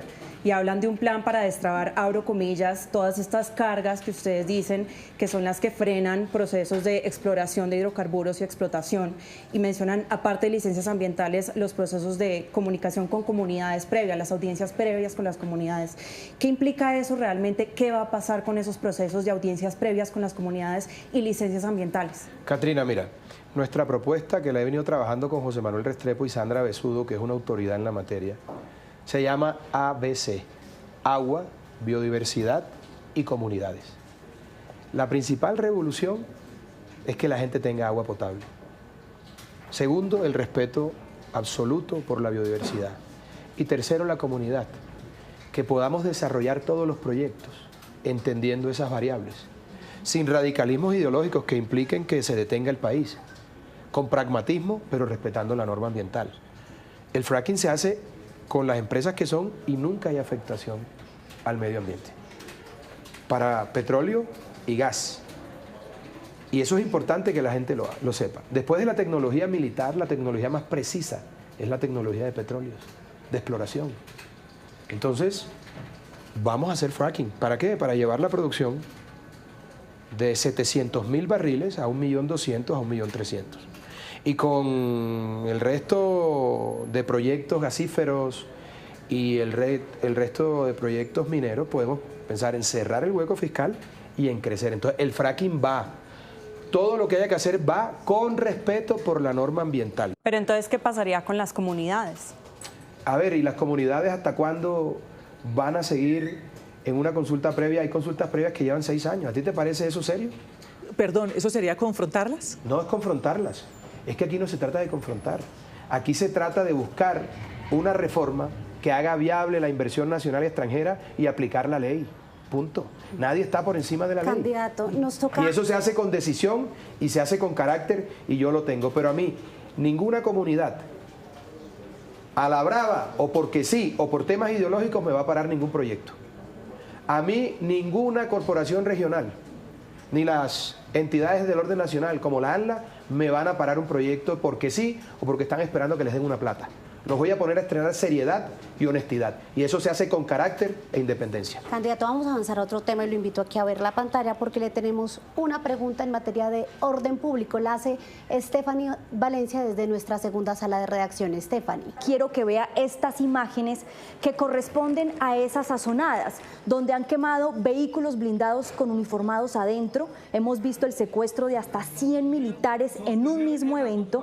Hemos registrado cómo rociaron de gasolina a un oficial del ejército y lo prendieron vivo. El país ha visto con estas sazonadas cómo impiden las capturas de integrantes de las disidencias y cómo expulsan masivamente a los uniformados de los territorios, pero también muchos civiles heridos en medio de estas situaciones. Usted ya ha dicho en el pasado que va a actuar con toda la contundencia de la ley, mano de hierro contra los criminales, pero quiero saber si puede ser específico cómo lo va a hacer. Si usted llega a ser el máximo comandante de las fuerzas militares, ¿qué orden, qué instrucción le va a dar usted a los generales de la República, a los soldados que están en medio de una situación de estas, sobre cómo proceder en medio de una azonada y evitar una tragedia? Esas azonadas se presentan para que no entren a los territorios cocaleros y a los campamentos guerrilleros. Por eso voy a dar la orden el 8 de agosto de empezar a fumigar las más de 330.000 hectáreas de coca que son la fuente primigenia de todas las formas de violencia. Y voy a dar la orden de bombardear todos los campamentos narcoterroristas, haciendo uso de la tecnología disponible para evitar el menor impacto en la población civil, pero los bombardeos vuelven. También le voy a dar la instrucción a los comandantes de la Fuerza Aérea, del Ejército, de la Policía, de dar de baja a todo avión cargado de droga que salga de Colombia. Yo respondo por eso. Y además voy a dar la orden de hundir todas las lanchas que salgan por el Caribe, por el Pacífico, por el Golfo de Urabá. La protesta pacífica está amparada por la Constitución. El que quiera salir pacíficamente que lo haga, pero el que me cierre vías, el que atente contra la infraestructura, el que pretenda atacarme a la fuerza pública, el que afecte la vida, honra y bienes del pueblo colombiano va a saber lo duro que muerde el tigre. Y no como de indio, no como de negro, no como de blanco, no como de nada. El que salga a hacer desmanes y atacarme a la gente y a la fuerza pública, le voy a caer con mano de hierro. Si quieren salir tranquilamente a protestar, bien lo pueden hacer. Mano de hierro, pero como se atreva... capturar a los que cierren vías. No, y el que está... Perdóname, acabamos de ver una imagen que están incendiando. ¿Qué va a pasar con esa gente? Perdón, vimos ahí cómo trataron de incinerar a un policía y a un tanque. Una persona que viene a incinerar a un policía tiene que ser dada de baja si no se detiene, como corresponde en derecho. Entonces dejemos de llamar las cosas por otro nombre, porque yo no soy un tipo tibio, ni acobardado, ni aguao. Aquí el que trate de matar a un policía, el policía tiene que defenderse y darle de baja. El que trate de incendiar un CAI, hay que darle de baja, como corresponde. El que pretenda hacer ese tipo de cosas que es terrorismo, tiene que recibir todo el peso de la ley. Si la gente se somete y se entrega, por supuesto, va a una cárcel. ¿O qué pretenden? ¿Que un policía se deje matar? ¿O qué pretenden? ¿Que un soldado se deje matar? ¿O que dejemos que destruyan la infraestructura que tanta falta nos hace? Hombre, ¿en qué país vivimos? Vamos a ponerle orden a esto y no nos preocupe y no se asusten porque vamos a aplicar la ley. Mi límite es la Constitución y la ley. En cualquier país serio del mundo, en cualquier democracia, un bandido que pretende incinerar a un policía, que pretende incendiar el negocio de una persona que ha trabajado toda su vida por levantar a su familia, pues si la persona insiste en eso, hay que hacer lo que corresponde, a eso no hay que tenerle miedo. Pero en lugares como tan complejos como el Cauca, candidato, y usted mismo lo menciona, pide que la gente no tenga miedo, pero el miedo esta es porque ante esas acciones, esa mano dura y esa contundencia que no ha estado por tantos años, en donde ha reinado precisamente la mano de esos grupos armados, lo que puede generárseles un estallido social. María Camila, diste en otro punto importante y hacia allá iba. Esto no solamente es fuerza, es inversión social. Presencia del Estado. Además, pero es que no puedes hacer inversión social si no hay presencia real. Pero eso no pasa de un día para otro. Pero hay que retomar primero los territorios. Y yo aprovecho los micrófonos de Caracol para decirle a los carteles mexicanos que están en el Cauca, a las disidencias, a Mordisco, a todos esos bandidos que los declaro objetivo militar desde ya. Toda esa sangre que le han hecho perder y que han derramado el pueblo caucano se las voy a cobrar gota a gota. Con esos bandidos no voy a tener ninguna consideración. Ahora hay 500.000 familias que viven de la raspa de coca. No los voy a dejar solos, les voy a dar opciones. Donde sale la coca por erradicación o fumigación, entra el coco, o entra el cacao, o entra la palma, o entra el café. Claro, sustitución de cultivos, pero también tenemos que hacer presencia en donde el Estado no ha hecho presencia. Por eso yo he propuesto una presidencia que descentralice el poder. Yo no voy a gobernar desde aquí de Bogotá, yo me voy una semana para cada departamento, con un puesto de mando unificado en lo militar, en lo policial, con todos los ministros, con una lista de prioridades, resolviendo, y el funcionario que no me cumpla se va para afuera. Me acabo de acordar de una frase que dijo hace mucho tiempo y que tiene que ver con todo esto que estamos hablando, que se llama la ética. La ética no tiene nada que ver con el derecho, fue una frase suya hace muchos años. Si la ética no tiene nada que ver con el derecho, en un eventual gobierno suyo, ¿se puede gobernar sin ética? Son dos cosas distintas y te voy a explicar porque esta es una discusión filosófica que no me la inventé yo. Antes, la ley que se aplicaba a las personas era la ley moral, la del juzgador, la ética del juez. Si el juez consideraba, por ejemplo, que era inmoral lo que hacía la otra persona, le castigaba. La gran evolución del derecho fue separar el derecho como un conjunto de normas que regula la vida en sociedad de ese conjunto de creencias particulares. Por ejemplo, en Francia, en los años 80, el aborto era un delito. Hoy está subsidiado por el Estado. Pero era un delito porque era éticamente considerado o era inmoral. El derecho cambió esa visión y es hoy el Estado el que subsidia eso. Eso fue malinterpretado. Yo sé lo que dije. Es que yo soy abogado de formación. Yo sé lo que es la filosofía del derecho. Entiendo que mucha gente no lo entienda. ¿Cuál es su ética para gobernar, No, pero espérate, candidato? porque me preguntaste dos cosas, Malú, y eso es bueno, porque la pregunta viene con su veneno y yo te tengo que responder. Tú no entiendes la diferencia porque tú no tienes formación en derecho y tampoco en filosofía del derecho. Pero cualquier persona que haya estudiado derecho sabe que la ética es un conjunto de normas que regula la vida personal y el derecho es un conjunto de normas que regulan la vida en sociedad. Yo no dije que el abogado no debía tener ética, eso es una cosa completamente distinta. Y eso lo he explicado 200 veces. Pero como tu pregunta tiene veneno, y al parecer tú estás aquí para eso. ¿Pero para qué pelea con los periodistas? No, yo no estoy peleando. Esa fue una yo no frase estoy peleando. que dijo. Lo que pasa es que la ignorancia es atrevida y perdóname, te lo digo con total claridad. Porque si hubieses investigado un poco, sabrías que uno es en la ética y otro es el derecho. Ah, que hay que ser ético cuando se ejerce el derecho. Claro, son dos cosas distintas. Pero esa es la ética del profesional del derecho. Claro, pero es que usted no va a gobernar solamente para los abogados. Yo nunca dije... Y las frases son para el pueblo en general. No, pero perdóname, yo no era candidato, pero hablemos yo de era la un ética, litigante. candidato. Lo que te quiero decir, y vamos a ponerlo en contexto, porque fue otra colega tuya malintencionada la que hizo esa pregunta en su momento. Y ella decía que lo que hacía un cliente mío era inmoral. Y yo le dije, no todo lo que es inmoral o antiético es ilegal, para que ella pudiera entender. Pero como no entienden y no se ilustran y no tienen la formación, todo lo enredaron y pensaron que yo dije otra cosa. Entonces, por ejemplo, ¿a ti te parece que una cosa, no me voy lejos, los supuestos acosos en Caracol? Hay que ver si eso trascendió la barrera de la ilegalidad o se quedó en la inmoralidad. Mira qué maravilla de ejemplo y mira qué buena frontera revisarla a propósito de que eso está tan en boga en este canal. Entonces uno tiene que tener clara la diferencia, porque es muy fácil preguntar sin los argumentos y sin la profundidad, y perdóname que te lo diga, pero como yo no soy político, no soy políticamente correcto y no te voy a decir, qué buena pregunta, amiga periodista, no, te estoy diciendo lo que es, porque preguntas desde la mala fe y te lo tengo que aclarar. No, pero perdona porque es importante, para que quede claro.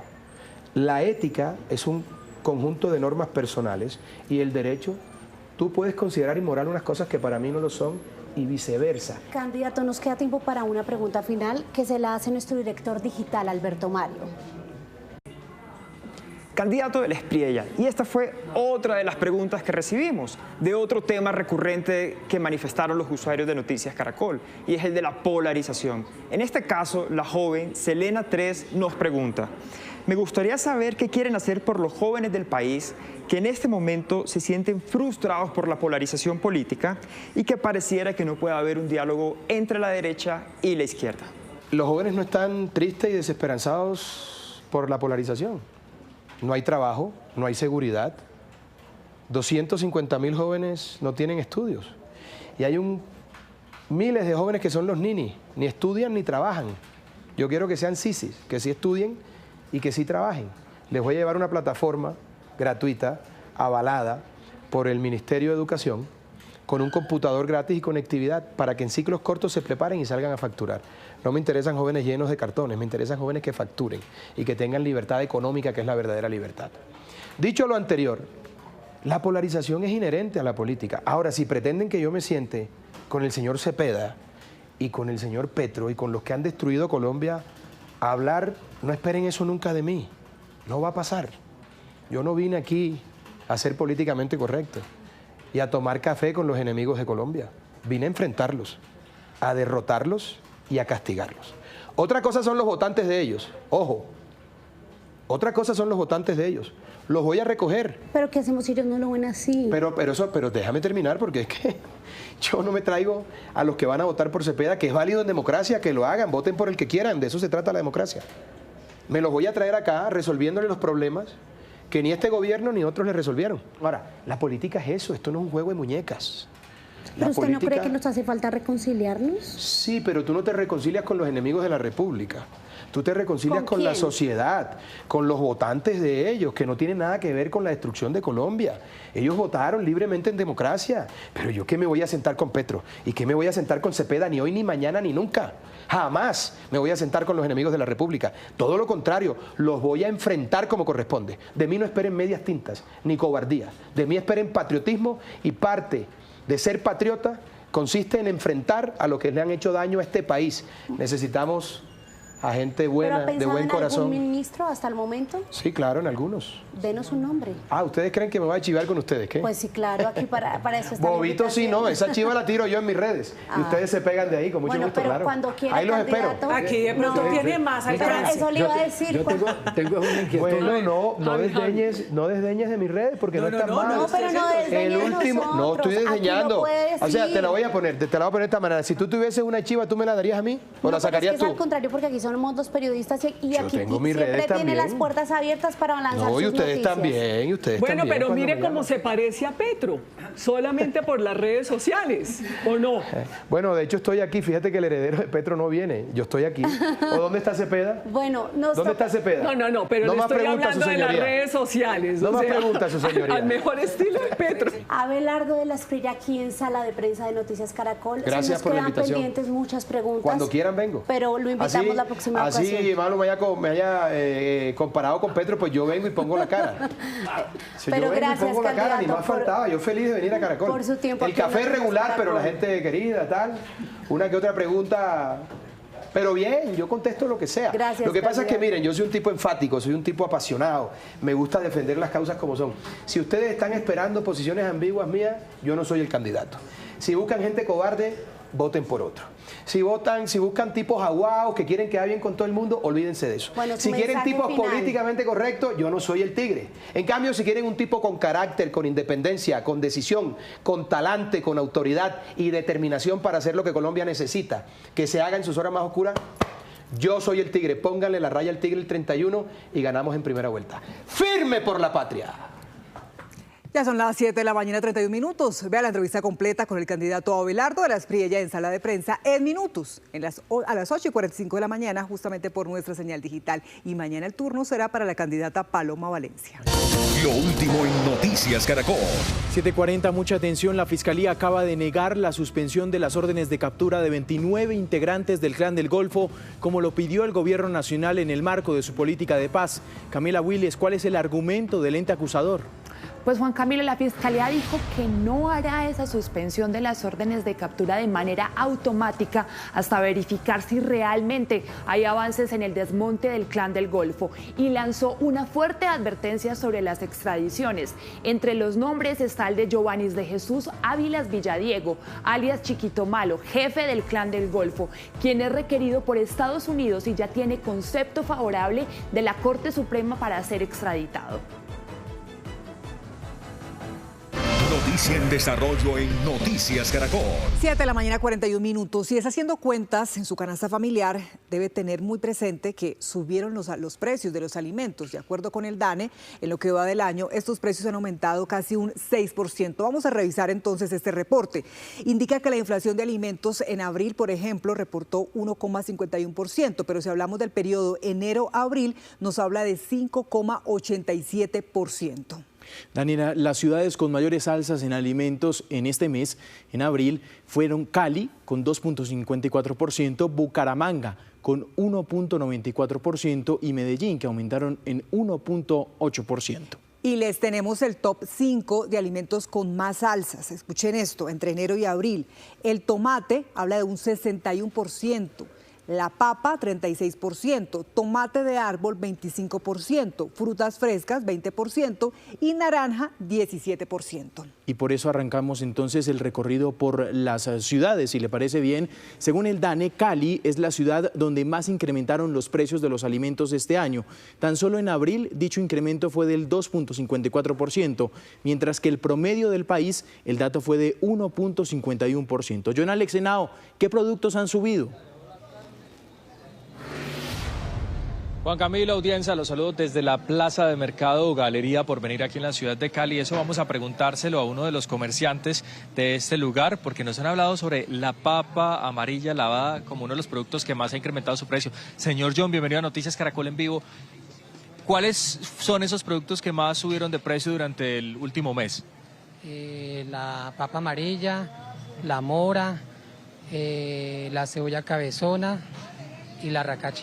Hablemos de los precios. ¿La papa amarilla pasó de cuánto a cuánto? La papa amarilla pasó de 1.800 y 2.000 a 3.000, 3.500 la libra. Eso es bastante, casi el doble. La cebolla cabezona. Y la cabezona pues incrementó de 1.000 a 1.200, 1.300. Esa está más bien... Esos otros productos que me mencionó. La racacha. La racacha está de 1.500 y 1.800 a lo mismo, a 3.500 y 3.000 la libra. ¿Cuáles sí permanecen estables? La papa, la cebolla larga, la zanahoria, el tomate sí rebajó un poquito, el mango siguen estables, los limones bajaron también de precio. Gracias, mejor dicho, hay que ajustar el bolsillo, hay que sacar un poco más de dinero para que... Y rápidamente, señora, buenos días, su nombre. Buenos días, María. ¿Qué opina usted del incremento de estos precios que son tan importantes para la canasta familiar? Pues igual, cada año sube todo y tenemos que, o sea, no tenemos por qué quejarnos tanto. Muchas gracias. Muchas gracias. Estos son los precios, el incremento de precios de algunos productos de la canasta familiar aquí en la ciudad de Cali. Gracias, John Alex. Pues en Bogotá muchos ciudadanos aseguran que los alimentos también están cada vez más costosos, o al menos así lo sienten en su bolsillo. Por eso muchas familias hablan de tener que ajustar sus gastos, de buscar esa forma de comprar menos para que el dinero alcance. María Juliana Reyes, usted ha recorrido las plazas de mercado, está hablando con la gente, ¿qué le han dicho? Y bueno, también hablemos de los precios de los alimentos que más han subido. Daniela, televidentes, pues principalmente uno de los alimentos que la gente considera que es el que más ha aumentado es el tema de las proteínas, sobre todo la carne de res. Nosotros estuvimos precisamente hablando con comerciantes, con amas de casa también para que nos contaran cómo les ha ido durante este tiempo con este tema de los alimentos y aquí está el informe. La primera evidencia de que los alimentos han aumentado su precio está en los restaurantes de barrio, aquellos que todos los días ofrecen corrientazos y compran de todo para el almuerzo de sus clientes. El año pasado lo teníamos a 13.500 y hoy este año ya lo tenemos a 15.000. Un aumento que tiene un argumento. Las carnes están, no, y la verdura, no, todo ha subido, todo está por las nubes, café, chocolate, todo eso está caro, sí señora, pero... toca trabajar. Para algunos comerciantes con tiendas donde se encuentran la mayor parte de los alimentos de la canasta familiar, el aumento es variable, pero ahora los clientes procuran gastar menos. Pues ahorita han bajado las ventas después de Semana Santa hacia acá, pues no sé, la gente quedó como sin plata, gastaron mucho en el pescado yo creo. Pero no así, ha bajado bastante la venta, pero no digamos que sea solo acá, digamos es como para todos. En general, para todo el comercio. Por ejemplo, la economía está un poco pesada, pues entonces como que se apretan un poquito la correa. Una situación que se vive en los hogares y que recurren a recortar el gasto. Uno busca la economía en primer lugar y en segundo busca los productos que están en cosecha para poder adquirirlos a un mejor precio. Pero sí, uno tiene que buscar alternativas definitivamente porque no está fácil. Las salidas a los restaurantes, por ejemplo. Sí, se tiene que uno limitar porque una salida al restaurante pues le significa económicamente lo de, digamos que unos 2 o 3 días de comida en su casa. Entonces, no compro todas las cosas que anteriormente compraba. Entonces ya le toca uno como racionar. Según la firma Radar, que analiza el consumo de los colombianos, productos como la carne, el plátano y las frutas frescas son de los que más han aumentado su costo en el último año. Mire, estamos en la principal despensa de alimentos del país, estamos en Corabastos y vamos a preguntarle precisamente a don Pedro, él es el coordinador de precios de este lugar, para que nos diga una buena noticia. ¿Cuáles son las cosas que han comenzado a bajar de precio? Porque ya hablamos de lo que aumentó, hablemos un poco de lo que ha comenzado a bajar para que la gente venga a comprar. Bueno, pues con tendencia a la baja hoy encontramos el tomate chonto, plátano colicero, la papa común, la mazorca. Son los productos que presentan buena oferta en este momento al bolsillo de los colombianos. Bueno, don Pedro, muchísimas gracias. Ya saben, también hay otras alternativas en caso de que encuentren algunos productos a la alza y que comiencen entonces a limitarse un poco, pues también las alternativas son parte de esas opciones. Pues María Juliana, de Corabastos vamos a otra ciudad. Según el DANE, Pereira es la ciudad con mayor costo de vida en los últimos 12 meses. En las calles sus habitantes aseguran que los alimentos es lo que más ha subido. Freddy Gómez habló con la gente. Un almuerzo como este, con este menú en el centro de Pereira, vale 13.000 pesos. Para sostener este producto, muchos restaurantes han tenido que iniciar a perder ganancias, pero también han perdido clientes, porque a muchos ya ni les alcanza para almorzar en la calle. Y es que para muchos restaurantes los alimentos han subido demasiado, razón por la que han tenido que buscar estrategias para mantenerse en el mercado. Diego Soto, dueño de uno de estos negocios, asegura que las ganancias han bajado. La papa está más o menos en un costo de 55, en este momento está a 90.000 pesos, entonces hay un costo pues muy elevado. La cuestión de las carnes se ha tratado de sostener un poquito, pero también ha tenido una elevación. Él afirma que los clientes también están bajando. En muchos hogares el tomate se ha convertido en un artículo de lujo, pues ha llegado a costar hasta 6.000 pesos un kilo. Muchas personas ya lo descartan de la canasta familiar. Lo que compraba con 800.000 pesos ya me toca 1.200.000, 1.300.000. Ya me dejo de llevar carne para la casa, dejo de llevar legumbre. Y el incremento en los alimentos se siente en el bolsillo. Que ha subido la carne, antes de comprar un kilo hasta en 25, 30.000 pesos, ahorita de compras en 40. El costo de los servicios públicos, afirman, también va en aumento. Un recibo que uno pagaba 40.000 pesos de agua, ahorita llegó a 60, 65.000 pesos. Está muy costoso en los servicios, no solo eso, también el gas. Según Fenalco, Pereira tiene renglones de la economía que se han visto muy afectados. Y esto lo podemos ver también por lo que ha sucedido pues, con años acumulados en el incremento en el precio del combustible. También digamos que esto tiene repercusiones directas sobre el costo de los alimentos, pues porque digamos que del campo a las plazas de abastecimiento de los centros comerciales, a los supermercados. Aunque somos conscientes de que los precios y el índice está por encima de la media nacional, es nuestra responsabilidad seguir trabajando para que componentes importantes como el Subíndice Nacional de Competitividad y el Índice Nacional de Emprendimiento, donde Pereira ha logrado ganar 6 puntos en ese importante ranking, se sigan fortaleciendo. Arriendo, cuotas de administración y tecnología son otros de los gastos que han aumentado su precio y que siguen afectando el bolsillo de los ciudadanos. 7 de la mañana, 50 minutos, cambiamos de tema. El avión Colombia sigue recorriendo diversos lugares y hoy aterrizó en el sur del país, en el departamento del Caquetá. Esta región amazónica, rica y biodiversa, ha estado atravesada por una violencia que ha permeado ese territorio, pero su gente no se rinde ante la adversidad. Paula Belalcázar está acompañando a su gente. Paula.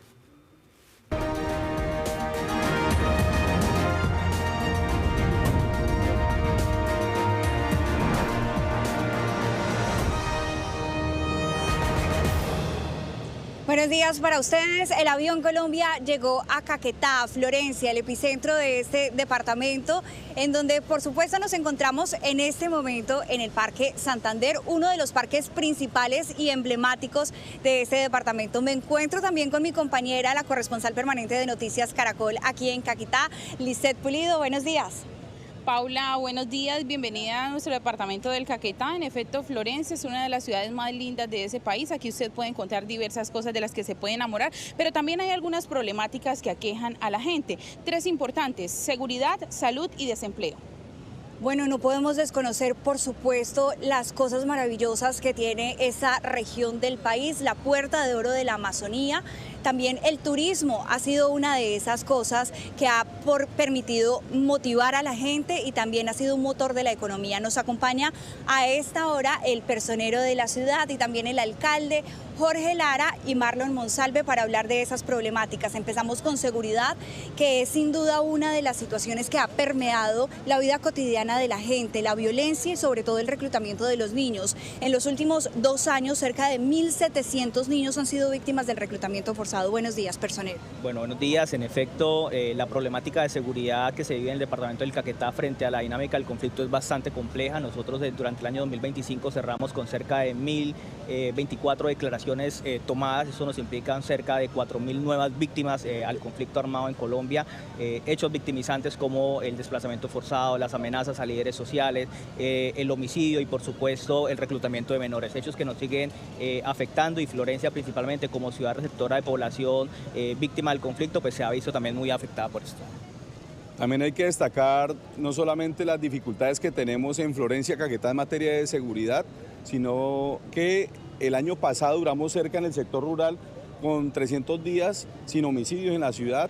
Eso implica pues un récord histórico porque este es un departamento y una ciudad que tiene consecuencias del conflicto histórico armado que se vive, pero también hay que decir que somos una de las ciudades capitales más seguras del país. Sin embargo, en este año, comenzando, hubo algunas dificultades, llevamos 6 homicidios, que es una cifra que se vuelve excepción frente a la regla general de conflicto que había antes en Florencia.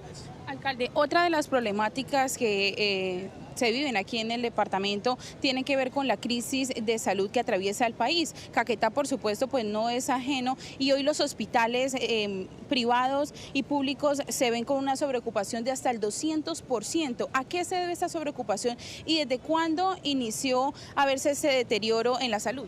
Bueno, hay que entender que los problemas de la sociedad y del territorio algunos son estructurales, como el conflicto armado y temas de la estructura. En la salud ocurre exactamente lo mismo. Los problemas estructurales de la salud aquejan territorios como Florencia. Entonces esa sobreocupación, esa dificultad entre EPS e IPS hacen que hoy, digamos, los usuarios, los ciudadanos, las personas que merecen dignificación tengan que durar largas horas esperando un medicamento, una cita médica. Estamos trabajando para defender también la dignidad del ser humano en el territorio.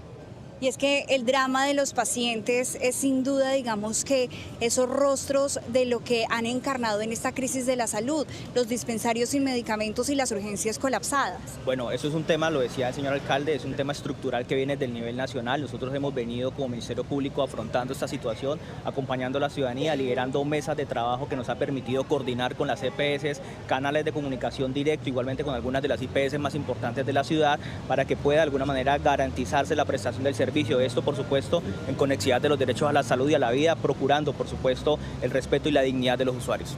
Así es. Yo hacía énfasis desde el principio que estábamos en el Parque Santander, uno de los parques emblemáticos aquí en Florencia, para hablar de nuestro siguiente tema, y es el desempleo, pero también la ocupación. Vemos a nuestro alrededor diferentes personas que en el rebusque diario, que salen con su carrito, con su emprendimiento, a ganarse la vida. Personero, cuénteme un poco de esto, porque aunque la tasa de desempleo sigue creciendo, Caquetá es el segundo departamento en Colombia con mayores tasas de desempleo, pero también con la ocupación alta. ¿Por qué sucede este fenómeno? Bueno, aún así, decía usted, hay una ocupación alta. El fenómeno del desempleo también es un fenómeno estructural de nuestro país, dado la crisis económica que atravesamos.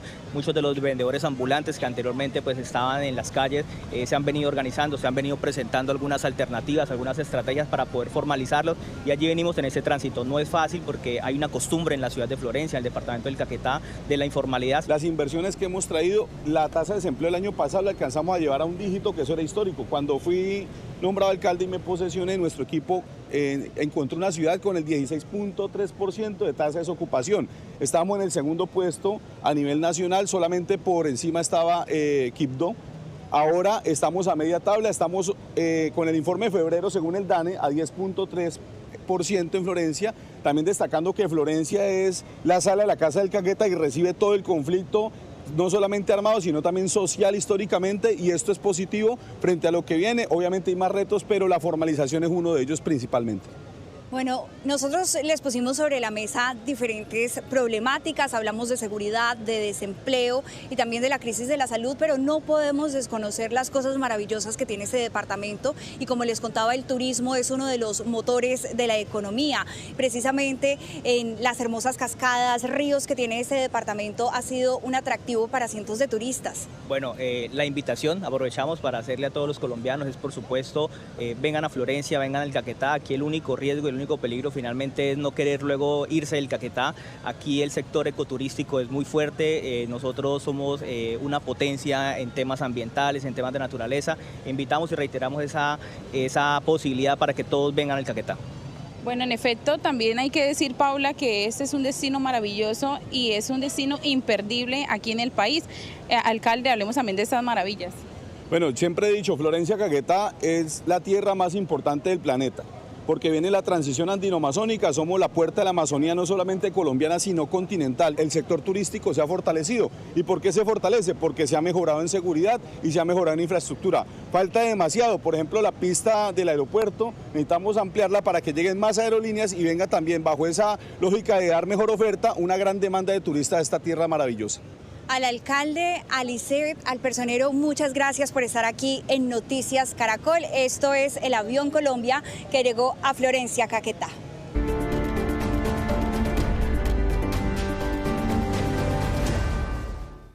Augusto Solano, quien estuvo por 25 años al frente de Azocolflores, conversó con Daliana Garzón en Empresarios 360 de Negocios DITU, espacio en el que destacó cómo Colombia se consolidó como el segundo exportador mundial de flores, el impacto del sector en la generación de empleo y los temas que considera cruciales en la agenda del próximo presidente. Bienvenidos a Empresarios 360 de Negocios DITU. El día de hoy tengo el gusto de saludar al doctor Augusto Solano. Eres el presidente saliente de Azocolflores. Doctor Solano, mil gracias por aceptar esta invitación. Daliana, muchísimas gracias. Un gusto estar con Empresarios 360 de DITU. Han sido más de 25 años al lado de este sector floricultor de nuestro país, muy importante. Bajo su liderazgo, Colombia se ha convertido en el segundo exportador de flores a nivel mundial y también en el principal proveedor a los Estados Unidos.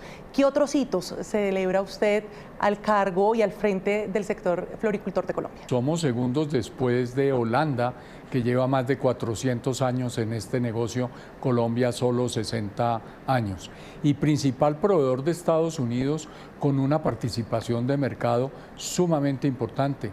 Estamos hablando de un 70% de todas las flores que importan de Estados Unidos son colombianas. El sector floricultor es uno de los principales generadores de empleo en Colombia, especialmente en zonas rurales y también para madres cabeza de familia. Cuéntenos y háblenos, por favor, de esas cifras que son muy importantes y que también dan ejemplo en los diferentes sectores económicos de nuestro país, sobre todo porque es mucha la generación de empleo formal. Así es. El sector floricultor genera unos 240.000 empleos entre directos e indirectos, son unos 150.000 empleos directos. Durante las temporadas de San Valentín y de Madres se generan adicionalmente entre 20.000 y 30.000 empleos por varias semanas. Lo más importante de esto es que son empleos formales, de manera que indudablemente ese es el mayor aporte del sector a la economía del país, es el aporte social con 240.000 empleos formales.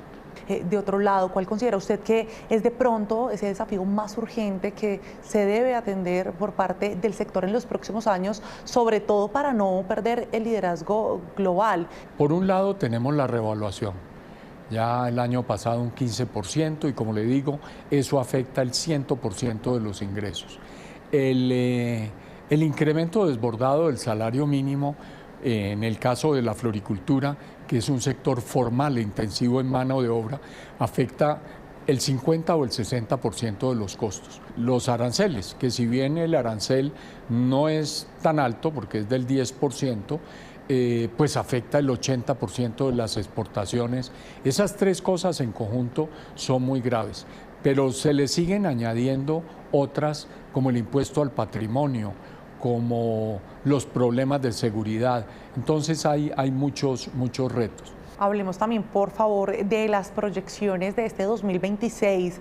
Sabemos que usted ya entrega muy buenas cifras porque ya se surtió esa temporada de San Valentín, una de las más importantes, pero además ya se hicieron ventas importantes también para el Día de la Madre. El año pasado, que vale la pena tener esa cifra, se alcanzaron los 2.400 millones de dólares, que ambas representan cada una alrededor de un 15-18% de las ventas. El año pasado el crecimiento fue del orden del 2% en valor y 3% en volumen. Lo que hay que tener en cuenta es que este crecimiento viene después de la pandemia, donde crecimos 2 años al 20% cada año, algo que nunca había ocurrido. Doctor Solano, ¿qué otra cosa le preocupa de Colombia? Hablábamos hace un momento, mencionaba usted el tema de la revaluación, que además no lo ha tenido que surtir recientemente, sino en un periodo largo bajo su liderazgo en el sector, también temas de seguridad, de infraestructura. ¿Cuál es su mayor preocupación ahora mismo? Desde el punto de vista del sector, es un cuatrienio casi que perdido. Entonces es una lástima, es algo que debemos recuperar y es ese diálogo, ese trabajo conjunto, gobierno, sector privado. No se puede estigmatizar el sector privado es quien crea riqueza. Tratar de crear riqueza por decreto termina generando pobreza a futuro. Le agradezco mucho por sus minutos acá en Empresarios 360 de Negocios DITU. A ustedes, muchísimas gracias, Daliana. Un gusto haber estado en Empresarios 360. Asociación tan importante como Asocolflores 828, jóvenes de Colombia y Latinoamérica se reunieron en una nueva edición de una plataforma de liderazgo de la Fundación Innovación para el Desarrollo, que fue fundada por el expresidente Iván Duque y su esposa María Juliana Ruiz. Con esta iniciativa buscan seguirle dando herramientas a los jóvenes para transformar sus territorios. Dreamers and Makers es una plataforma de liderazgo que reunió a cerca de 150 jóvenes en Colombia para fortalecer la innovación y liderazgo en la región. Estamos con Ana María Atálaga, que viene del municipio de Timbío, Cauca, y ella es Dreamer and Maker de la tercera generación, 2026. Viene con iniciativas que están produciendo impacto positivo en sus comunidades. En esta nueva versión, jóvenes de los 32 departamentos de Colombia y 5 países de Latinoamérica durante 4 días adquirieron herramientas para transformar sus territorios. Con una gran iniciativa que es formar a líderes juveniles de las instituciones educativas. ¿Por qué? Porque vemos un problema grande y es que estamos llegando a estas instancias de participación como las plataformas municipales de juventud y los consejos municipales de juventud, sin saber nuestro rol, sin saber las capacidades con las cuales estamos participando en estas instancias.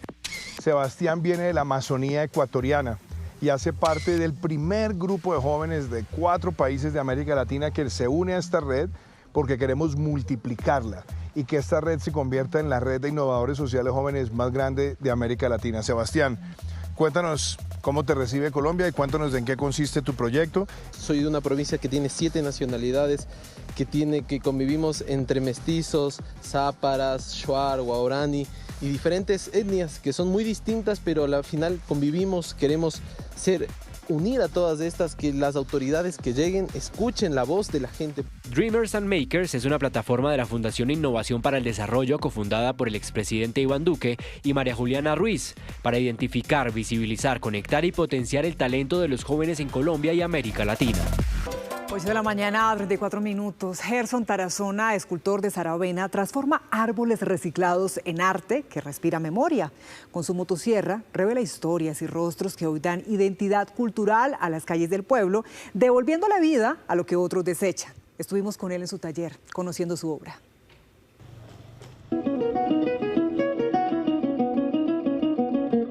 En la avenida principal de Saravena, el arte brota sobre el asfalto. Aquí el maestro Gerson Tarazona transforma troncos olvidados en vida. Hace 10 años, una mujer desnuda de madera sorprendió a los transeúntes. Vi que pasaban muchas mujeres embarazadas. Arriba queda el hospital y pasan y vienen las mujeres embarazadas con sus barrigas. Y yo dije, eso es, vamos a hacer una mujer embarazada, pero la vamos a hacer desnuda para generar polémica. Y oh sorpresa, aceptaron el desnudo. Desde entonces, sus manos y su motosierra han dado identidad a estas calles. Cacao, aves y rostros ancestrales nacen de troncos de samán reciclados. En su viejo jeep, recorre veredas cercanas junto a su asistente buscando troncos de madera. Este está bonito, pero considero que lo podemos dejar para la postre, pero más de los que miré el otro día me gusta más este. Gerson no tala, él rescata la memoria del árbol. De estos me gusta esta particularidad. Si usted mira, esta saliente, y al pulirse, al quitarse la cáscara, nos va a dar algo muy bueno. ¿Vamos? Lo que para otros es leña, para él es una veta preciosa, esperando ser pulida. Pero lo más valioso es, como te decía anteriormente, las vetas como tal, estos círculos. Esto ya está en estado seco, ¿sí? Tiene un año de secado. Entonces, un comedor en tu casa, todo el mundo te lo va a ver. Su taller es un solar al aire libre. Sobre una rodaja de madera, la motosierra danza, mostrando toda la pericia del artesano. Vamos a hacer una obra en bajo relieve, un animal que es muy icónico de acá de nuestro municipio, de nuestro departamento. ¿Qué animal? Vamos a hacer el chicuire. Va trazando círculos y profundidades. Vamos a hacer algo clásico que es el pelaje. Para que el chigüiro con sus prominentes bigotes salga a flote. Él está como una posición, digamos, echadito, digámoslo así. Pero el artista sensible a su pequeño mundo de provincia también siente las grietas de su pueblo y pide mayor inversión. Inversión en la gente que no tiene trabajo, que no tiene empleo, pero más ayuda al campesino, más ayuda al comerciante, más ayuda en las vías. Tenemos una vía que se llama la Vía de Soberanía, que es una vía de herradura.